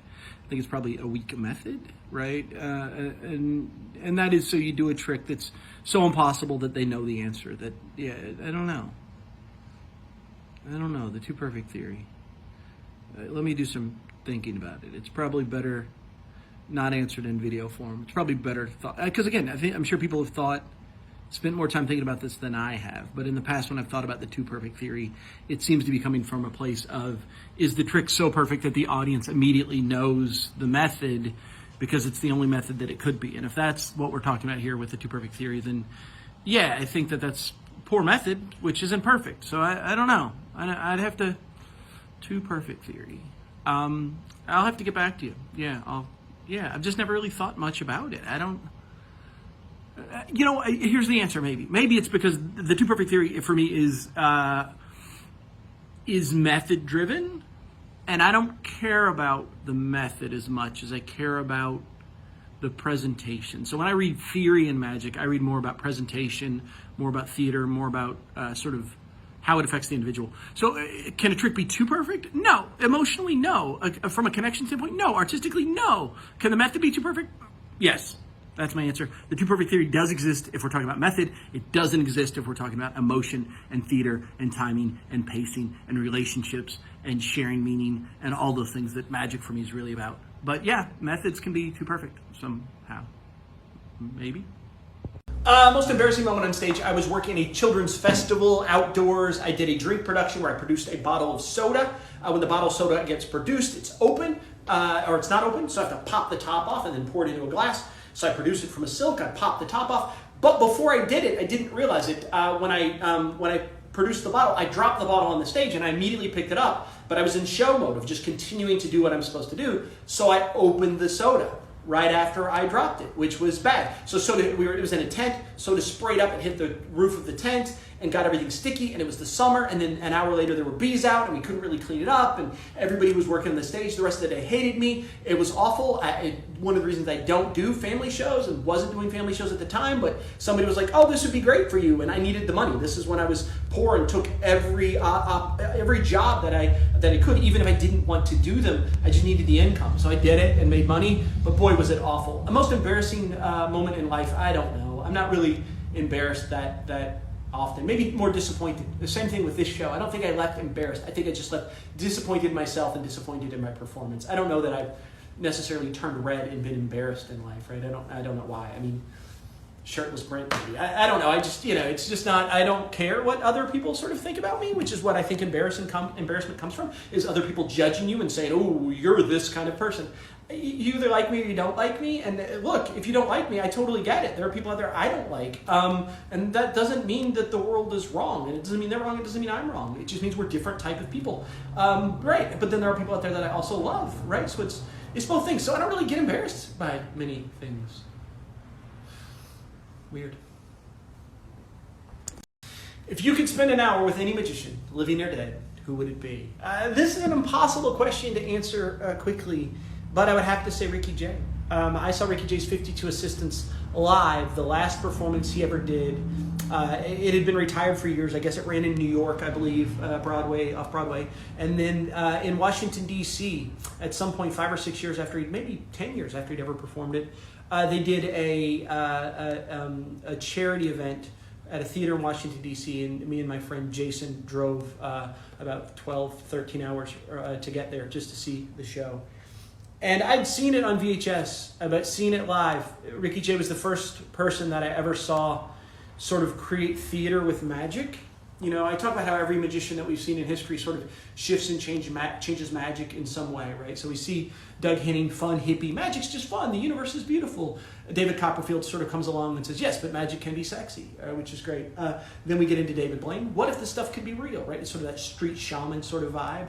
And then from there we get into Chris Angel. How douchey can we? That's horrible. No, Chris did a lot of good things for magic. We have a lot of people who come in here to this day that got started because of Chris Angel. He did a lot of things. So he might dress a little too affliction gear for me, but and he might be a little bit of a jerk the few times I've met him. But anyway, he's not the answer. The answer is Ricky Jay, because Ricky Jay was the first guy that I saw that created theater with a deck of cards. Right? Pushing forward as we're identifying these things, I also talk about Shin Lim. I think Shin Lim won America's Got Talent because he was the first time that America had seen card magic. They'd seen card tricks, and they knew what card tricks looked like, but Shin came along and did card magic. Tricks that looked magical, right? Things were smoking and vanishing and changing, and it looked like real magic instead of looking like, dealing 4 piles and cutting 2 and turning over 4 aces in a weird way. A lot of those things we do. What Shin really did was card magic, which was great. But Ricky Jay, he brought theater to card tricks, and you watch him do, he does his version of sort of McDonald's Aces, and does the pattern right out of Expert at the Card Table. And it's just a beautiful piece of theater, right? You don't maybe even understand what the hell he's talking about. But it's a beautiful piece of theater. So if you haven't seen that, it's on YouTube. You can stream it. Go watch Ricky Jay's 52 Assistants. It's maybe my favorite magic show that I ever saw, coming up. Yeah, because, man, it just changed everything about. It made magic smart, I think. Made it, because he's just a really smart dude, right? An intellectual, and he made magic feel intelligent and educational in some weird way. Yeah, he made me care about card tricks. Can you do the pinky thing? No, I can't. Earlier in one of these questions, I was talking about tricks that never really worked for me. I remember buying Mary Edits Finger Fantasies very early on when I was in my 20s and trying to do some of those moves in the full routine. And I learned a few of them, right? Like I learned some of these sort of things that I can't do, where like your finger's missing and then you put it back.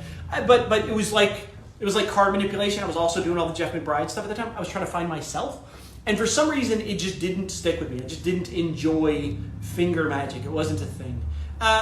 Although then meeting Nick later, watching Nick do it, I think the reason it works so well for Nick Lacapo, who's the sort of guy who popularized the pinky thing, is because he doesn't do a lot of it. He just does a very short segment with it, whereas I think everyone else is pulling a finger off and putting a finger back on and then moving it from here to here and doing all these other things. Nick does it for one moment that looks absolutely crazy. He understands his angles. He nails it every time I've ever seen him do it live.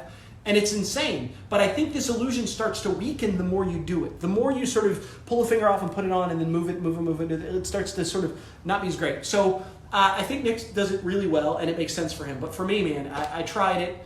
It just never made sense and I never really got it. It was just a thing that didn't sort of fit my vibe of like, hey, look at me, I can pull my fingers off.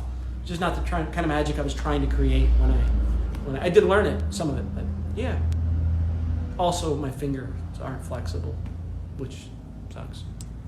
So it's late, and I'm outside on the porch because the family's about to go to bed. Stephanie's actually watching Bridgerton, which we've talked about. I don't really get it. I don't watch it, but it's the last episode. Good for me. Anyway, the point is I wanted to answer Zach's question. When I look at a show, what's the most sort of overlooked or most important thing? And there's tons of things. If you're new to magic, I would just say energy. A lot of people new to going from close-up magic to stand-up magic immediately forget the fact that they need to stand still and own their position. They sort of bounce around on their feet and they move around too much, and it's hard for the audience to focus, and it looks like they don't have control of the situation. That nervous energy is bad, and you've got to learn to anchor that into your feet, push it down into the stage, and just do the thing you need to do. So that's the first thing I see a lot of people sort of missing. The second thing I see a lot of shows missing is transitions, right? We see a lot of shows early on and now for my next trick, and they do the next trick, and the next trick has nothing to do with the last trick, and the last trick has nothing to do with the next trick. And in that process, they're also moving around chaotically. They're walking over there to open a case to get out a thing to come back, and then they're taking the thing they just finished and carrying it back and putting it back in a spot, and all of that stuff, right? Getting somebody interested in your magic show is about getting them on board. And as soon as you get them on board and they're interested, and then you give them time to sort of wash out of it, especially in today's world, right? There's their phone, they want to check their messages, they want to do another thing. But as soon as you let their brain sort of get distracted from something, you're going to lose them.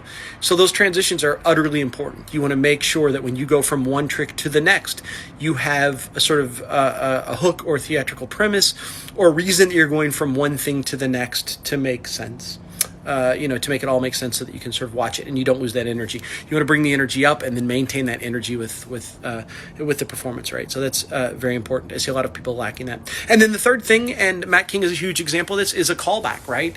Mac's show is just a bunch of tricks that seemingly don't belong with each other, but the callbacks are what make Max King's show feel like a show. When you watch Mac, he is better than anyone.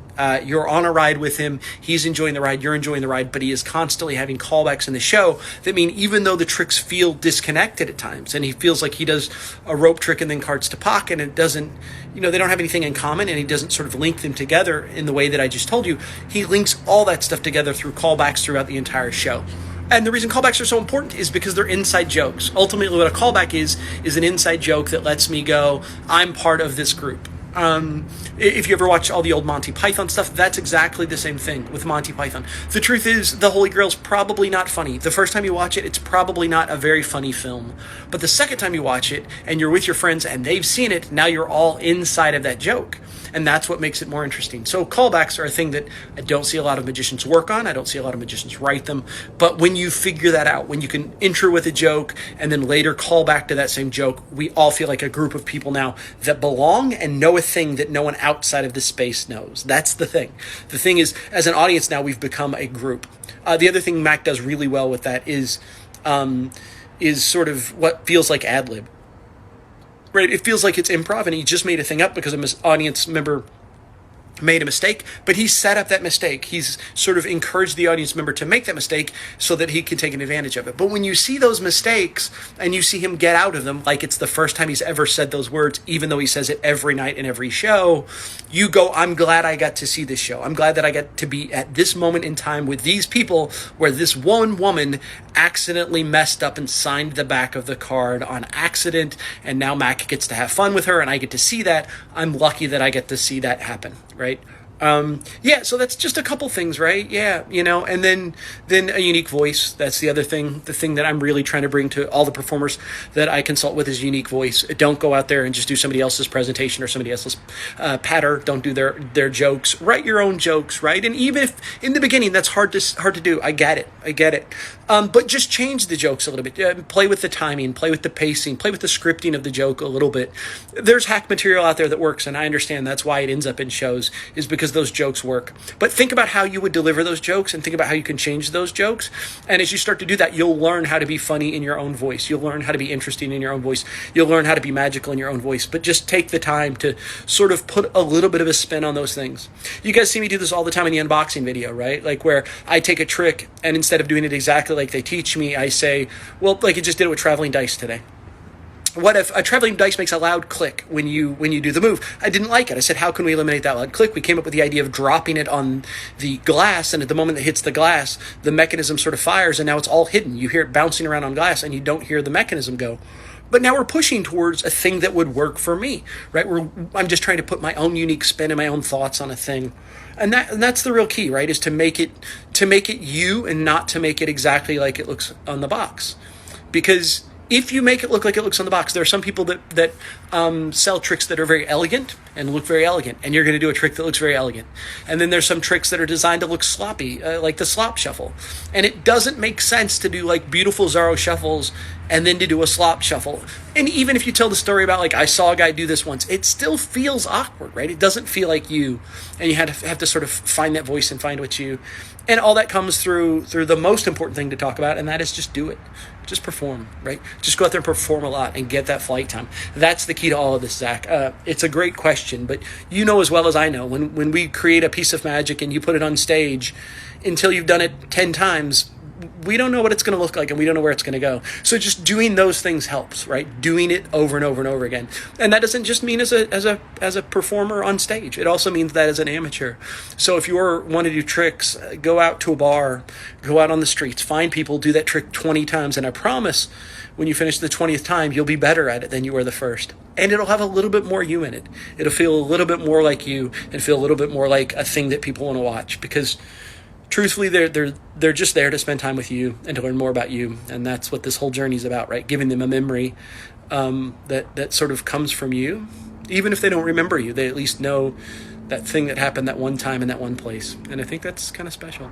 Thanks for the question, Zach. I hope you're well.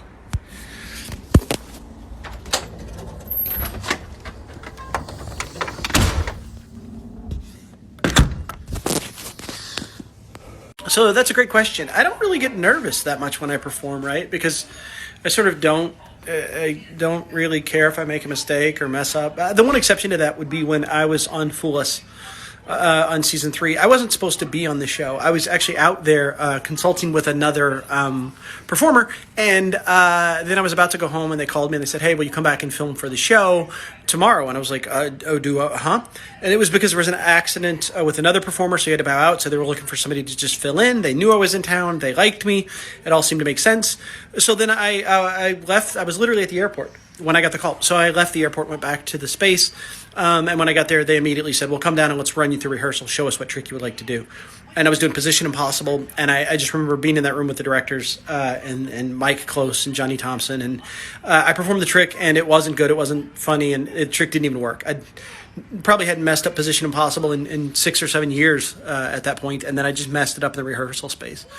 And it was because I was nervous because of not because of the people in the room, but because of the sort of weight of the performance, right? I literally had less than 48 hours to prepare for one of the largest performances of my life. And that was sort of weighing on me very heavily in that performance room.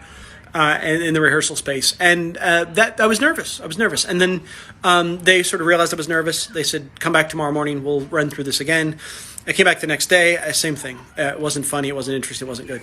And then a really crazy thing happened. And I talk about this, I think, in my book, and I talk about it a lot in the lecture. But as I was starting to leave the room, Lincoln grabbed me on the shoulder. He's sort of one of the producers of the show. He grabbed me on the shoulder, and I turned around, fully expecting him to be like, "Never mind, you're not the guy. We're going to send you home. We don't need you or want you on the show anymore because you can't even do this right."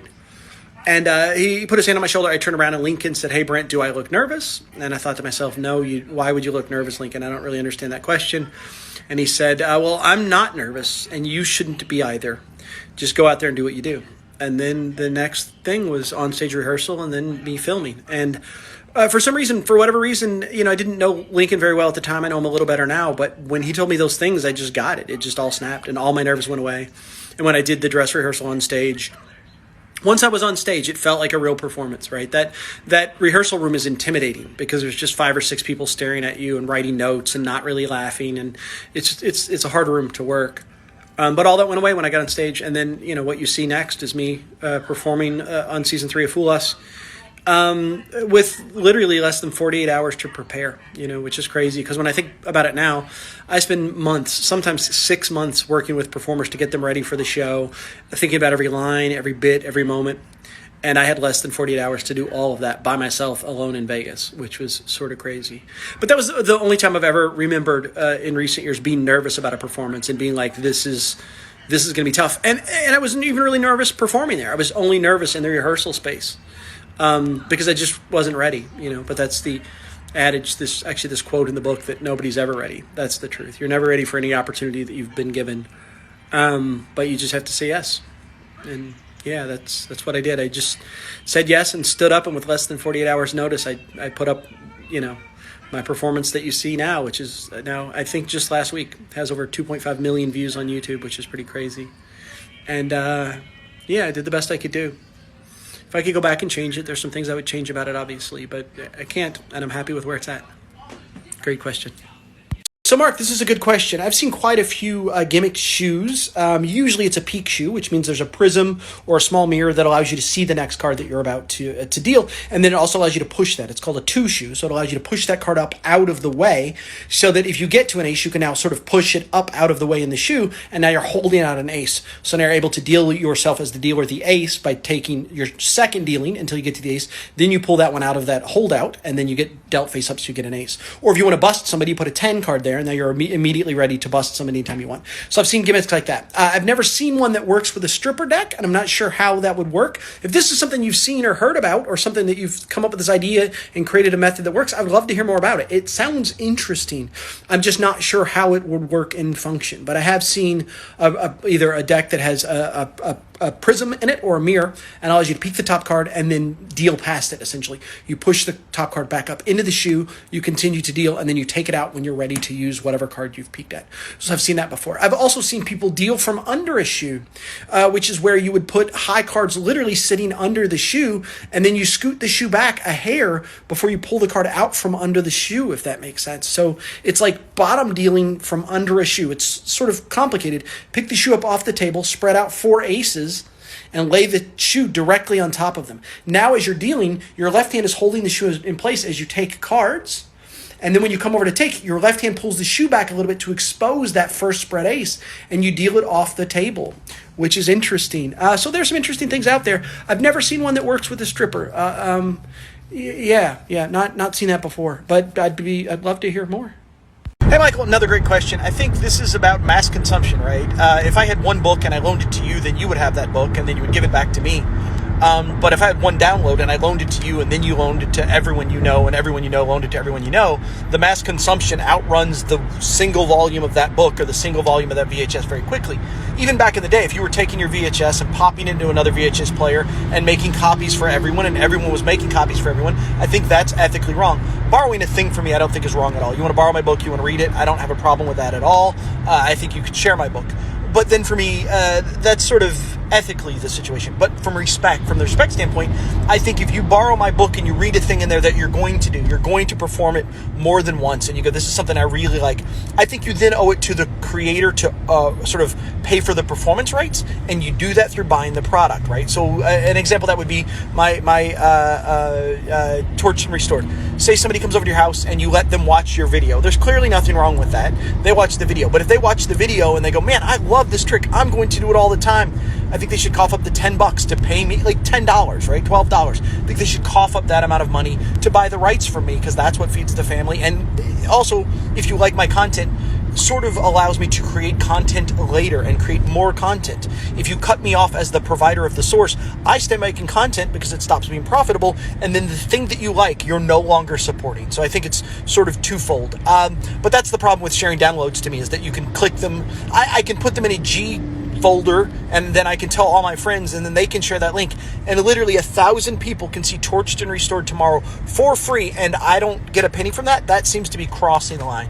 And then as far as sharing them with Chinese downloads, I think we all know that that's just not cool, because now someone else is actually profiting off of the theft, right? That is, again, very similar to me breaking into your house, stealing your your family pictures and then selling them, which doesn't make much sense. But what if I started an OnlyFans for shirtless Pilkey, and I had you send me pictures, and then I started an OnlyFans and made a bunch of money off shirtless Pilkey? Like, that clearly seems to be a violation, even though it cost you nothing. You have the original photos that you sent me. I then just make more money on it. But the fact that I'm stealing them from you, I'm stealing content that you own, that seems to be a very clear and clean line. You own the rights to video content and to images of yourself, and someone else selling that without you profiting at all is just a bullshit response. But yeah, I hope that all makes sense, man. This is a great question, and I think it's some of the hard questions that we don't talk a lot about in the industry, because I know there are people in this group who are buying from the Chinese sites.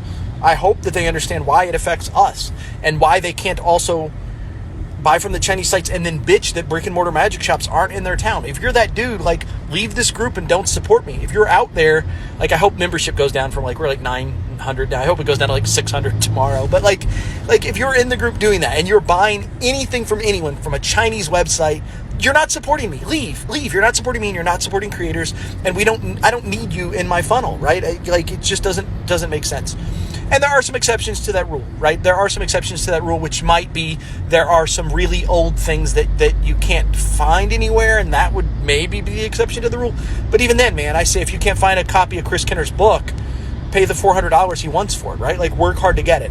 I understand, though. You're I can either pay $400 for it or download it for $2. Just understand that download for $2 is funding the guy who's stealing from me and my family every day. Maybe find a place to borrow it. We have a library at the shop for that specific place. It has the Chris Kenner book in it. Visit the shop, read the book, learn. There are places you can learn from it. But I do understand that there are people that I've talked to in the past that feel that that's the loophole. I can't get a hold of this old out-of-print book, but I can download it for 99 cents, so I'm just going to go do that. And it doesn't affect anyone because Chris Kenner isn't making money off of it anyway. Well, again, I don't know that I agree with that, but we're getting really, really off discussion. I hope all that makes sense.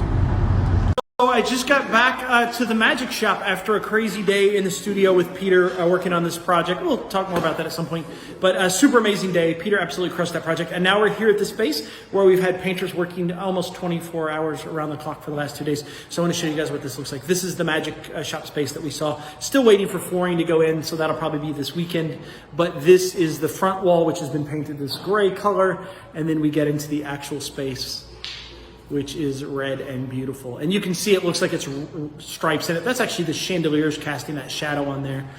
These are these beautiful chandeliers, these sort of antique beautiful chandeliers that will stay. And remember, slat wall is going to be going on all this anyway, but that's what you're seeing back there. If we shake this, you'll see that that's actually the shadow of the chandelier back there, right? It's not a bad paint job, it's actually the shadow of the chandelier. So this is the first space. This is where the magic shop's going to be. And then from there, if we walk back this direction, we'll see the actual back spaces. So again, this is the hangout spots. Again, put in this nice gray color. So now we've finished that. That all works through here. And then they also, all the built-ins there, those were yellow, which was ugly. And back into this space, we're gonna get, oh, there's Peter. We're gonna get back into the bathroom. Again, this beautiful gray color. Like, it's so, what an amazing change this has been so far. All those lights will be replaced as well. And then we get into the theater. We've entirely blacked out the theater now. So then when we go into here, this is the theater space there. So that is all the black in the space. So still drying right now, wet paint, but that is everything. So again, the curtains will be behind me on this wall here. Curtains go there. And then we have seating on this other side behind me. So progress, man. We're moving forward. Putting in carpet down here next week as well. And we're ready to go. Appreciate you guys' support and doing what you do to keep us working on this project. Super stoked with the way it's going. I'm exhausted. I've been working way too much, but living the dream. So this is a great question, but I think if you're going to shave, you might as well wax, right? Like, just go super smooth and clean, like bodybuilder style. But that's not for me. I just sort of trim up a little bit and then shave just to clean up the neck area, because I don't want my beard to turn into my chest here. I sort of want a little nice gap there. But yeah, it's up to you, man. You do you. We'll start with the more important question. Is Pop-Tart ravioli? I'm going to go with no. I would want to do more research, right? I always hate when I get these sort of questions because I like to do research. I don't like to stake a claim and put a flag into the ground about something I don't know anything about. But I'm going to go with the pastry fact makes it not a ravioli, right? It doesn't have pasta. It has pastry. And even though those sound similar, they're completely different things. I don't think by definition anything wrapped in dough on the outside with filling in the inside is a ravioli, because then all of a sudden we get into the idea of what's that pizza form that you fold over, a stromboli, right? Is that the thing I'm looking for? What's the pizza thing? It's like a pizza but folded in half. I can't think of what those are right now. My brain's sort of shortcutting, but that's clearly not ravioli, I don't think, and it has the same sauce in it as ravioli. So if that doesn't count as ravioli, then clearly I don't think a Pop-Tart does. Now, if we're talking sandwich theory, I don't think ravioli falls into that at all, right? I think that we're more back into the calzone. That's the word I was looking for. I think that it might be considered a calzone from sandwich theory, if we're talking about the layers of sandwich in theory there, but I don't know. And then you had a secondary question, which again, I forgot. So I'm going to start this video and we'll get on to the secondary question. So Kyle asked what the worst trick I've ever gotten in the shop. Not necessarily Skyfall. Skyfall is garbage, and there are a lot of products like that out there. Lots of bad products come out, right? Recently we had C2W, the Peter Eklund card through window trick, which was an electronic reel and left strings behind and looked like half of a product, right? Like when you stick it, when you hide it on the outside of the window behind a thing, there's exposed electronics just there. Like anybody walking past is like, what's that really strange thing? And it doesn't even work right. Like the remote doesn't work, and some everything about that one was bad. And also the price point, right? We're talking about $200, $250 price point for garbage. The other one, runner-up, is probably Play-Doh, or Play-No, as I called it in the unboxing. Horrible trick. The trailer looked good. Some of the moves they were doing were great. But everything about it as a chop cup is awful. Everything about it. The execution of that chop cup is the worst thing I've ever seen from a manufacturing standpoint. And then the last one is, if you haven't seen TF forcing dice, very early on, I did an unboxing video of that thing, and it was one of my first rants that you all blew up and started to make into memes and stuff. It was a little blue die I call it a die, it was a little blue cube that they send you, and then white dots, and they expect you to put the white dots on the die itself. So you have to make your own die with little white stickers. Horrible. And even not an original idea, because it also uses those stickers and a piece of invisible thread to force a number. The idea of forcing a number with a die and invisible thread isn't new. It's old. So they took an old idea and then executed it poorly. Originally, you just took a little white die and you put a little bit of black putty in one of the dots, and that's what the invisible thread stuck to. And that worked perfectly. Again, still overkill. Using invisible thread to force a number is a little bit of overkill. There are a lot of ways to do that that don't use invisible thread, but it looked really good. It looked really clean and really good until they just screwed it up entirely. It's the worst product ever. I ranted about it for a long time, and it's garbage. TF forcing dice. So this is a great question, but I think if you're going to shave, you might as well wax, right? Like just go super smooth and clean, like bodybuilder style. But that's not for me. I just sort of trim up a little bit and then shave just to clean up the neck area, because I don't want my beard to turn into my chest here. I sort of want a little nice gap there. But yeah, it's up to you, man. You do you. Hey, Danny, that's a great question. I think the answer has to be Position Impossible, which is my carded number. Just closed my show with it for a long time. I think it's great.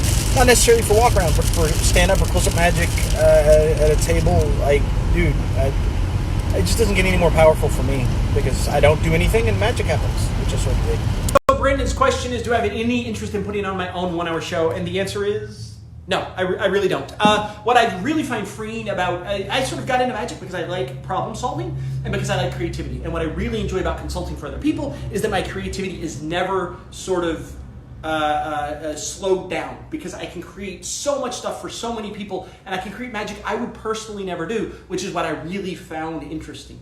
The ability to solve problems that would never be problems of my own is sort of the challenge that I like about magic. I do enjoy performing magic, but I also know that for me, creating magic is what it's really about. So hope that helps. No shows for me. I mean, I'll do a 20-minute set, right? Like I'm going to be at the IBM in Atlanta this year. I'll do a 20-minute set of my own tricks, but I'm not going to do a full 1 hour show. I just don't really have an interest. I've done them in the past, years ago I used to do them, but I just don't do them. I haven't done it in years, really, right? 45 minutes, I could do an hour.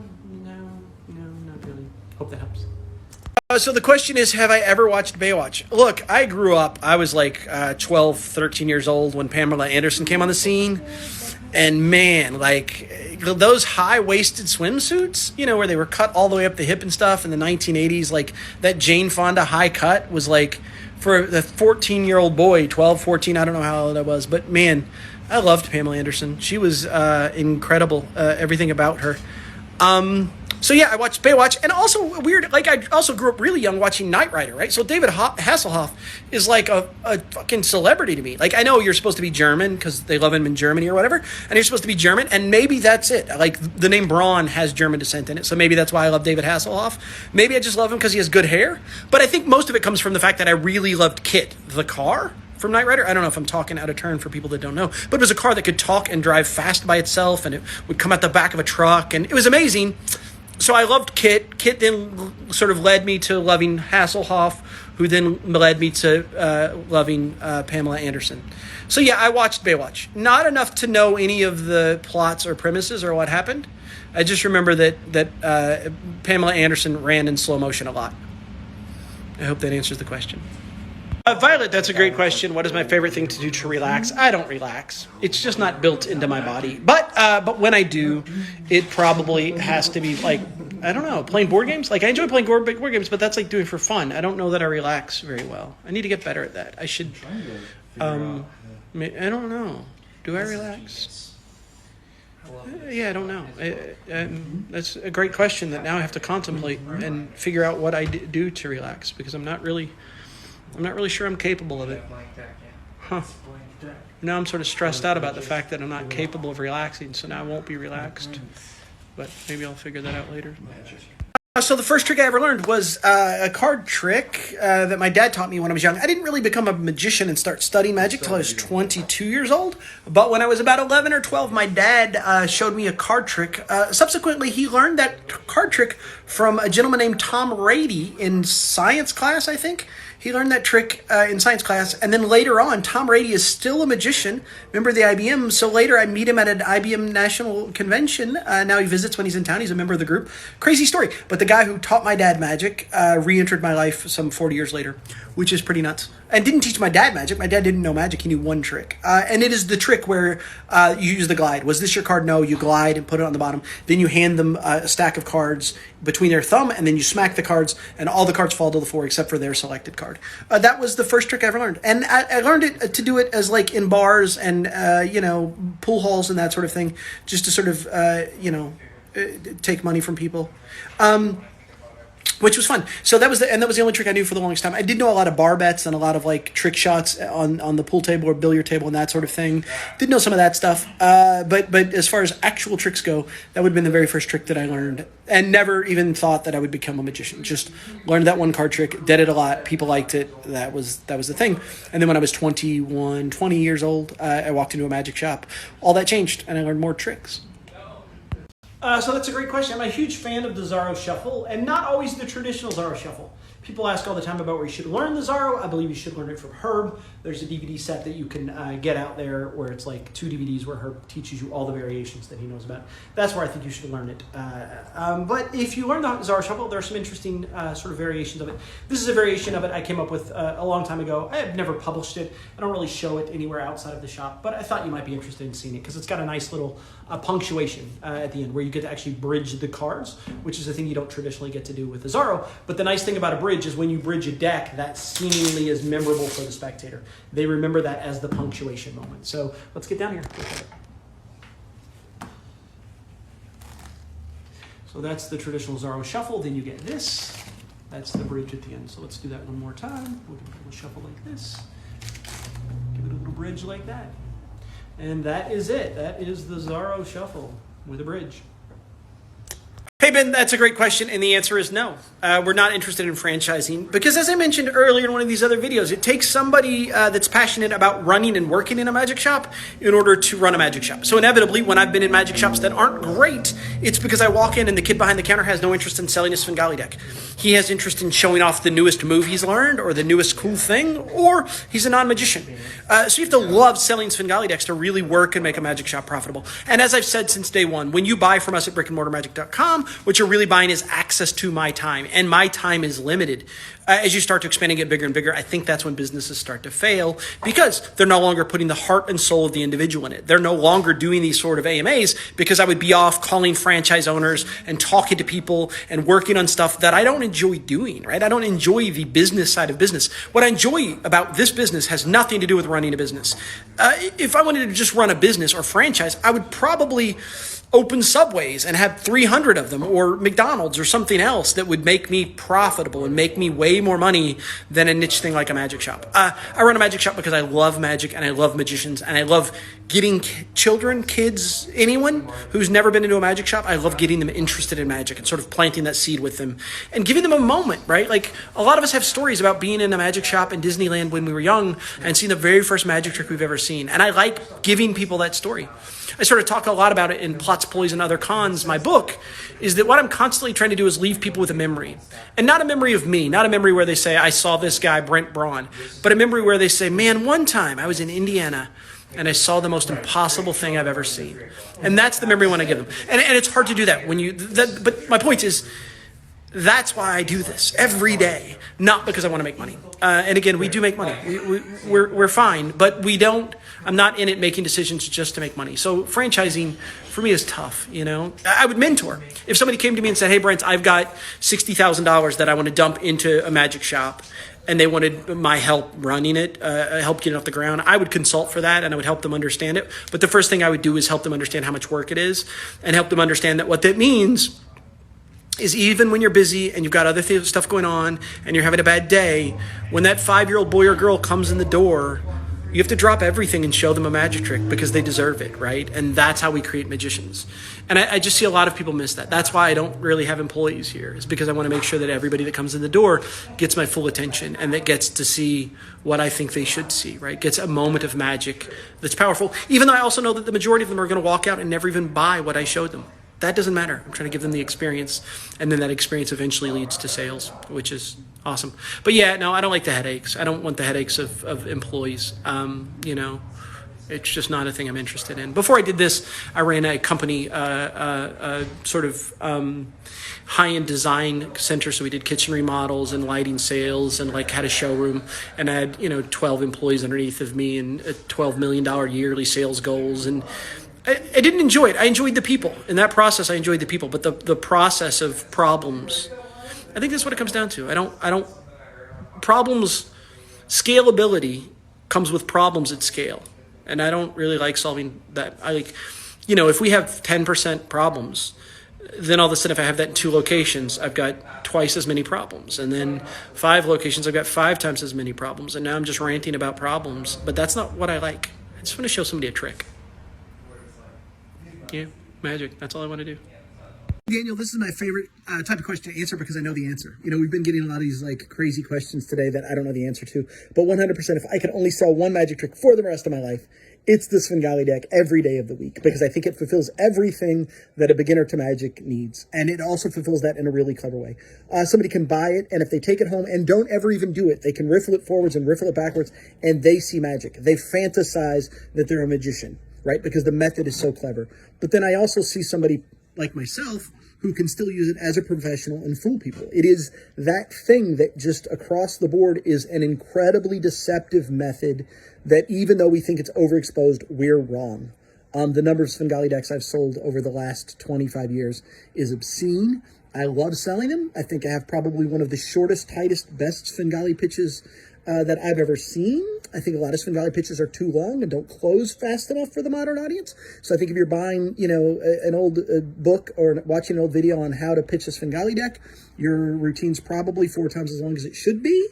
I think it should be 3 phases at the most, maybe 4, and then you should close. And that's what I do in my pitch, and I absolutely love it.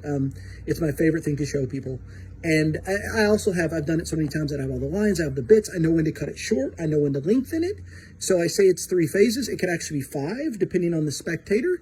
Sometimes it could be 2, because that's the other thing. You just got to shut up, man. As soon as they're on the hook, just stop. Don't show them magic anymore. Just go, those are $15. Boom, lay it on the table and wait for them to buy it. You have to pay attention to them and watch them, but you'll see them do it. And there are very few tricks that you can do that with. But the Svengali deck, man, it's the classic for a reason, and I absolutely love it. So thanks for this question. This is one of my favorite questions I've gotten all day. Svengali deck for the win, 100% of the time. I'll sell them the rest of my life and make a pretty good living doing it. So I love it. So I don't know if there are resources on DIY stage magic. I mean, I know there's some stuff like in the Mark Wilson's books, the Victory Carton Illusions, a lot of that sort of stuff. There are tons of illusion books that teach you how to build illusions if you wanted to go that route. I've just not done much of that, right? I've not explored many of those ideas. A lot of the times that I'm doing stage magic, I'm taking close-up principles and applying them to stage. So I'm sort of self-taught and self-learned there. But again, I'm always deflecting the answers, and I totally understand that if you watch these videos, I'm constantly deflecting the answers. But what I would say is learn to woodwork, learn to 3D print, develop other skills outside of magic, and that's going to help your DIY. If you learn electronics, and you learn how radio frequencies work, and you learn how to make props that do that stuff, that's going to pay off if that's the thing you're interested in. If you want to build larger props and do tricks with wooden mirror stuff, learn how to make wood. And learn if, you know, it depends on if we're talking about actually stage illusion props or if we're talking about just stage props. But you can build some great stage props with a can of spray paint. Learn to spray paint. Learn to airbrush. Learn to make things look real that aren't real, right? Like learn learn a lot of these skills. And the other thing is we live in this crazy world right now where almost everyone has within an hour and a half of their location or their house has some sort of DIY maker space where a bunch of cool people hang out with a bunch of skills and they just wait around for a project to land in their lap. So if you show up at one of those maker spaces and you pay them whatever their entry fee is, $300 a year, you can show up and laser cut things and print things and sculpt things and weld things. And there are people there that are just hungry to build and hungry to be involved. And I say all the time that as magicians, I think we're some of the most interesting people in the room. So I think if you walk into one of those maker spaces and you go, hi, I do magic tricks for a living, or I have a show coming up to do magic. And they're like, wait, you do magic? And you show them a singular card trick, all the value is going to exist there. And all of a sudden they're going to go, we want to work on this project. You know, we're going to do it cheaper. We're going to do it for free. We want to be involved. We've never worked on anything this cool or exciting. I think magicians, we lose sight of it because we're around each other so often. We're constantly in the ecosystem of magicians around magicians. We lose sight of the fact that we probably have some of the most interesting work out there. And we are sometimes the most interesting people in almost any room so that we can find resources to do those things. But I don't have any resources as far as books and videos and things that would allow you to do it. I think you just increase your skills. You just go, man, I've never learned to 3D model, and then you log into Tinkercad, you get a free account, and in 10 minutes you're 3D modeling stuff, right? And you don't even need to buy a 3D printer. You can Tinkercad, and at the end you can click a button that just says print this and send it to me. It'll say for $19 you'll have that thing tomorrow in your mailbox. It's crazy the world we live in. So there's so much open to that. And I think that as you do that, you'll start to develop techniques and ideas of what you want your magic to look like and what you want to DIY. But I've just never done it. I've just never sat down and said, here's a book. I know that I think Martin Lewis's new book, I think it's called Making Magic. And I know he was traditionally known for creating a lot of his own magic tricks, a lot of his DIY. I haven't read the book. I don't know if there's anything in there that, but he had a version of the pom-pom sticks, I think. He's the guy who created Cartographic Sketch, where the sketch rose. And that was all stuff that he did DIY himself. So that might be an interesting resource. But I don't really know. Yeah, just increase other skills, increase other building skills.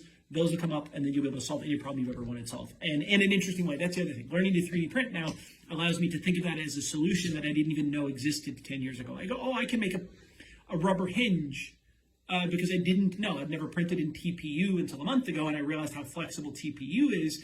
And now I go, TPU will make me a rubber hinge, which will allow this thing to do what I need to do naturally.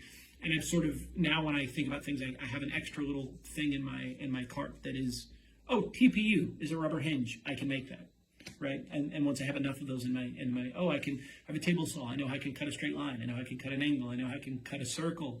Once you know all those things, it's just increasing your ability to solve any problem in a unique way. Answer? I don't know. So the question is, can I have $20? And the answer is yes. If you need $20, send me an address. I'll pop $20, $20 cash in an envelope, and I'll mail it out to you. If you're really in a spot where $20 is going to make your life better and put you in a more positive position, I'm happy to give you a $20 bill. So shoot me an address. I'll pop it in an envelope, and I'll get it sent out to you if you really need it. Thanks for asking. So a guilty pleasure television show. I don't know really, because I don't really watch TV, but I always have to have it on in the background. Which means, I've seen all of that new Netflix show, Is It Cake? But I don't, I could rewatch it because I don't remember what any of the cakes were. It just runs in the background while I'm working and sending messages and thinking about other things. I just grew up in a family of four, so there was always something sort of going on in the background. So I have to have something in the background. And I don't know if this next one's a guilty pleasure, but recently I just started watching the Formula One Netflix show, Drive to Strive or Drive to something. And man, it is really well done. I'm not a NASCAR guy. I'm not a Formula One. I'm not even a race. I'm not even a car guy. I don't even like fast cars and loud noises. But they've done that show so well. I care about the people, and I know their names, and I root for them. And what's crazy about the way they've done the show, if you haven't seen it, you should check it out. But one of the things that's crazy about it is the way they lay out the narrative. At some point, you're interested in who's going to get 17. There's only 20 racers in a race, 20 cars, 10 teams. But at some point, you're interested in hoping that someone's going to get 17th place instead of 18th. Because they do really well at pitting two teams against each other, even though we know those teams could never win the game, which is interesting, right? They know that these teams are the worst of the top. They're still top 20 drivers in the world, top 20 cars in the world. So they're still incredibly fast, but there's no way they can compete with Ferrari. There's no way they can compete with the Red Bull team. They're so advanced that they can't compete with those people. So we're watching a show and really sort of rooting for somebody to get 17th place. Which seems crazy, but I think it leads me to this much bigger realization, and that is that we shouldn't compete to be the best in the world. We shouldn't compare ourselves to other people. We should benchmark. We should find somebody who's at about the same place in their life as us and benchmark against people, not compete against the top of the game, right? Because I'm never going to be Elon Musk. I'm never going to buy Twitter or whatever, right? I'm never going to have that kind of money and that kind of success. But what I do want to do is find other small businesses like me and benchmark myself against them. What growth is the local bookstore having? What growth is the local, hemp store having? What growth? And I want to benchmark myself against them because they're people that are all about on the same playing field. I'm always going to be 17th or 18th place, but that's okay. I can still be competitive at 17th and 18th place, which I think is interesting. I don't think it answers your Baywatch. I love watching Baywatch still to this day. Reruns. Don't tell anybody, especially not Amanda Lindsay.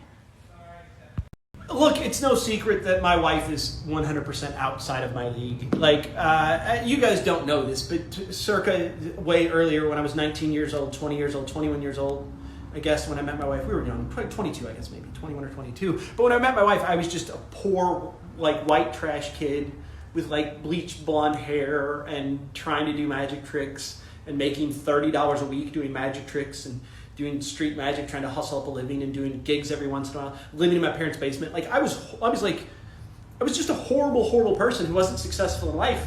And somehow I tricked her, convinced her into being here for 22 years. And now we've done 20 years, I guess. I think we've known each other for 22. It's been a long time.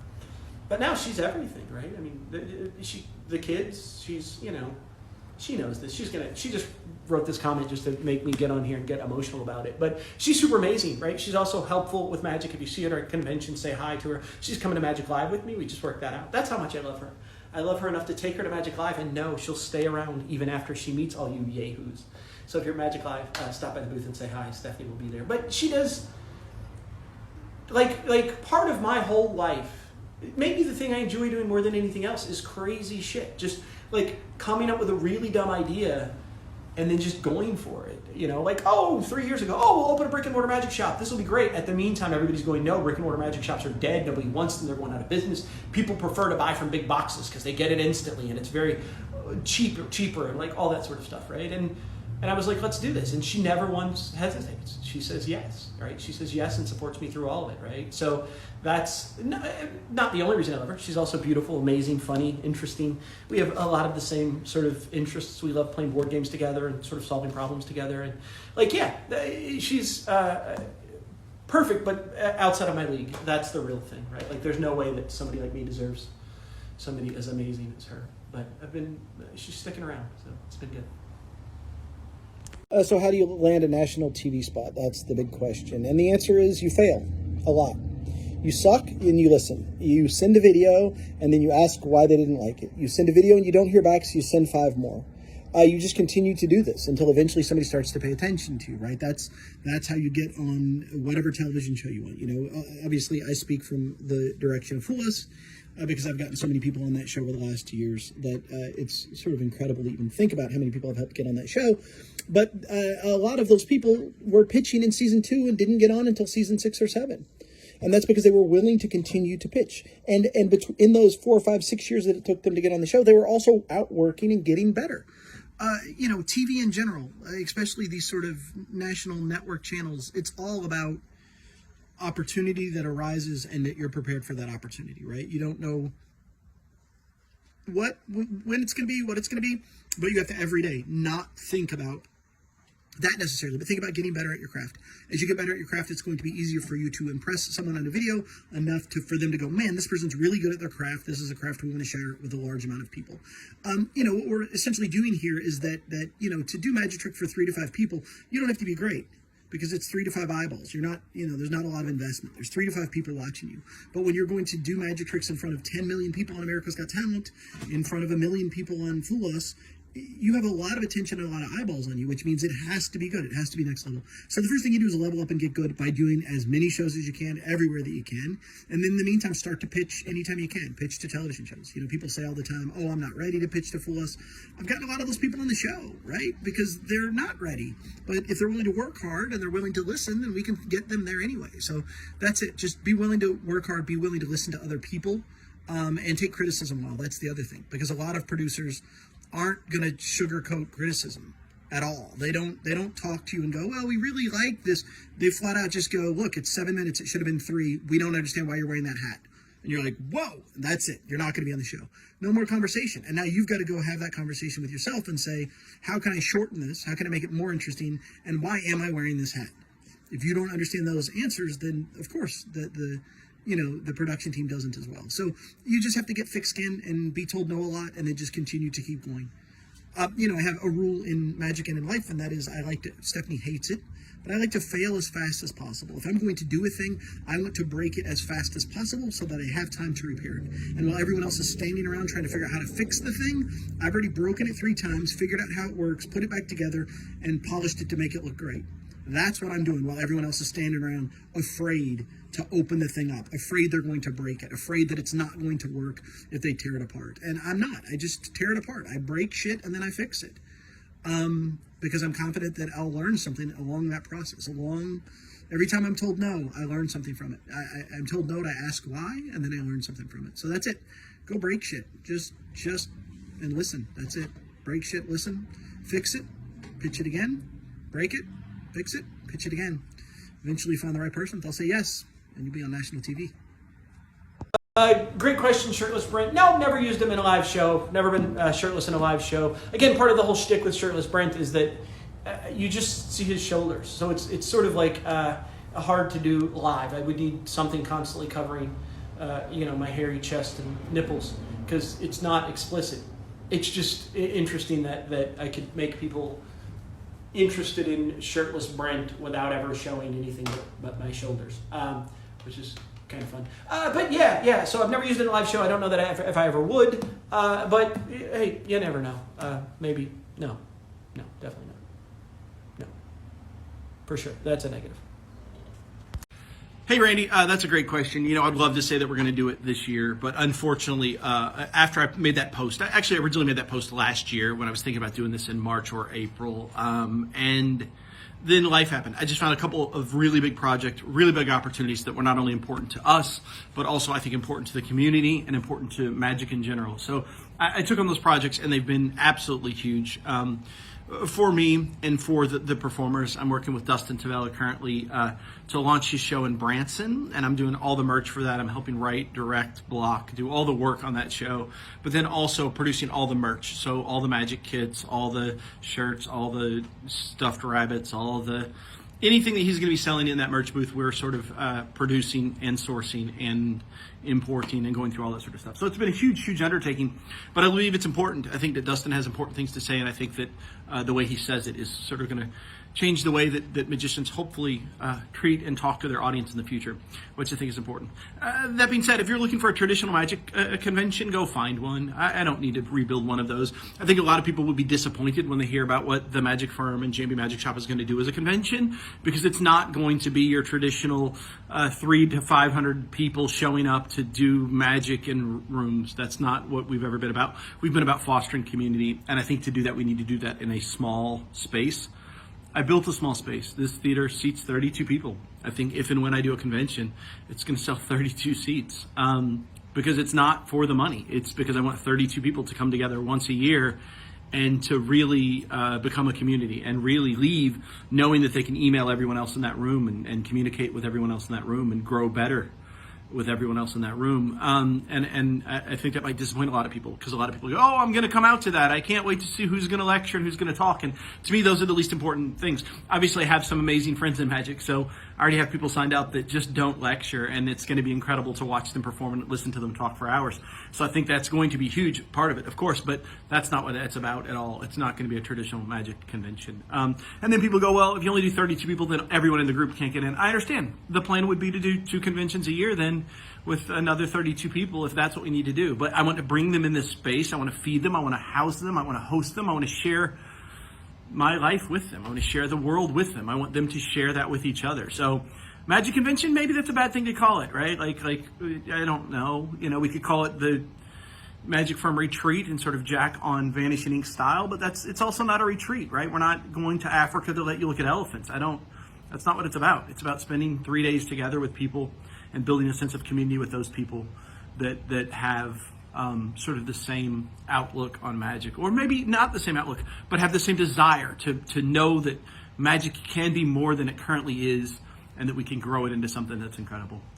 A bad answer. No convention this year, probably because I'm too busy, and it's not like any convention that you've ever even thought existed. So I just want people to come into my house, and I want to feed them and love them. Is that a convention? No, just I don't know. But all that being said, anybody watching this video is welcome to do that anytime they want, right? We have this shop and theater in Louisville, Kentucky area. We're in New Albany, Indiana, but that's about 15 minutes from the Louisville airport. So anybody that wants to fly in and stay with us and eat with us and share magic with us, man, you guys can come in anytime. We don't have to have a convention. I know your time might be better spent not doing that during a convention. Just calling me and saying, hey, Brent, I'm going to come in for the weekend. And I go, great. I'll put you up in the space. I'll feed you. I'll show you magic tricks. Let's make it happen. We don't need an excuse to love others, and we don't need an excuse to sort of get together in a big community. We will have a convention. I promise. It's on my list. I just don't think I'm going to be able to get to it this year because I'm too busy chasing the rest of my dreams, I guess. So life's good. Thanks, Randy. Great question. I don't know.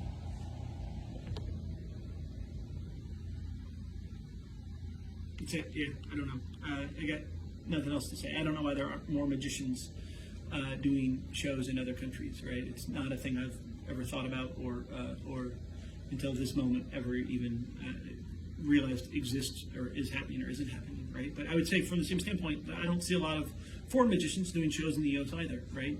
There are a few of them, but not a lot. I do understand that English is pretty prevalent in the world, but we could be doing shows in more places. I just think that it's maybe the logistics of travel and the logistics. I don't know. No, don't know. No answer. Thanks for asking. So this is a great question. Most memorable moments on Fool Us. Two memorable moments. The time that we built a table that matched Penn and Teller's table. So it looks just like a table they already own, but we had a prop designer custom build one from scratch to do an incredible thing, and it just fooled the shit out of them. Because it feels like a legitimate fool. There are some times that we get trophies where it feels like they kind of didn't know. It was either one or the other and they had to guess. But when they say things like, we have no idea, that makes me happy. And when they had no idea because they knew they were looking at their table and they knew it was a table they'd seen on stage all season, they had no idea that we put all the time and effort into building that table, was absolute genius. So that's one of my all-time, my heart's warm every time that I think about that moment. The other moment was watching Garrett Thomas just crush Teller. I was in the audience, lucky enough to be in the audience watching that live. And when Garrett did it, I saw the moment. I saw the moment that Teller was fooled badly. And the fact that Teller was fooled just by pure sleight of hand. And I've said this before, and if you haven't heard me say this, it's true. I believe that Garrett Thomas is one of maybe the best, 100% the best sleight of hand practitioner of our generation. I don't think there's anyone that gets near what Garrett does in sort of his relaxation and always keeping his arms up and holding out and all the utilities and equipments that don't feel like washes. They just feel like him. Nobody does it better than him. And when I saw him do that right under Teller's nose, 3 feet from him, and saw him fool the shit out of Teller using pure sleight of hand, I try not to get emotional about it, but he's an absolute beast. And to see him sort of not only win, but fool them with something that wasn't overly complicated or overly technical, right? Because the answer could have just been sleight of hand, but Teller couldn't believe that sleight of hand could do what they just saw, which is, man, he crushed it. So proud of that dude. He's so good. He's so good. I love you, Garrett.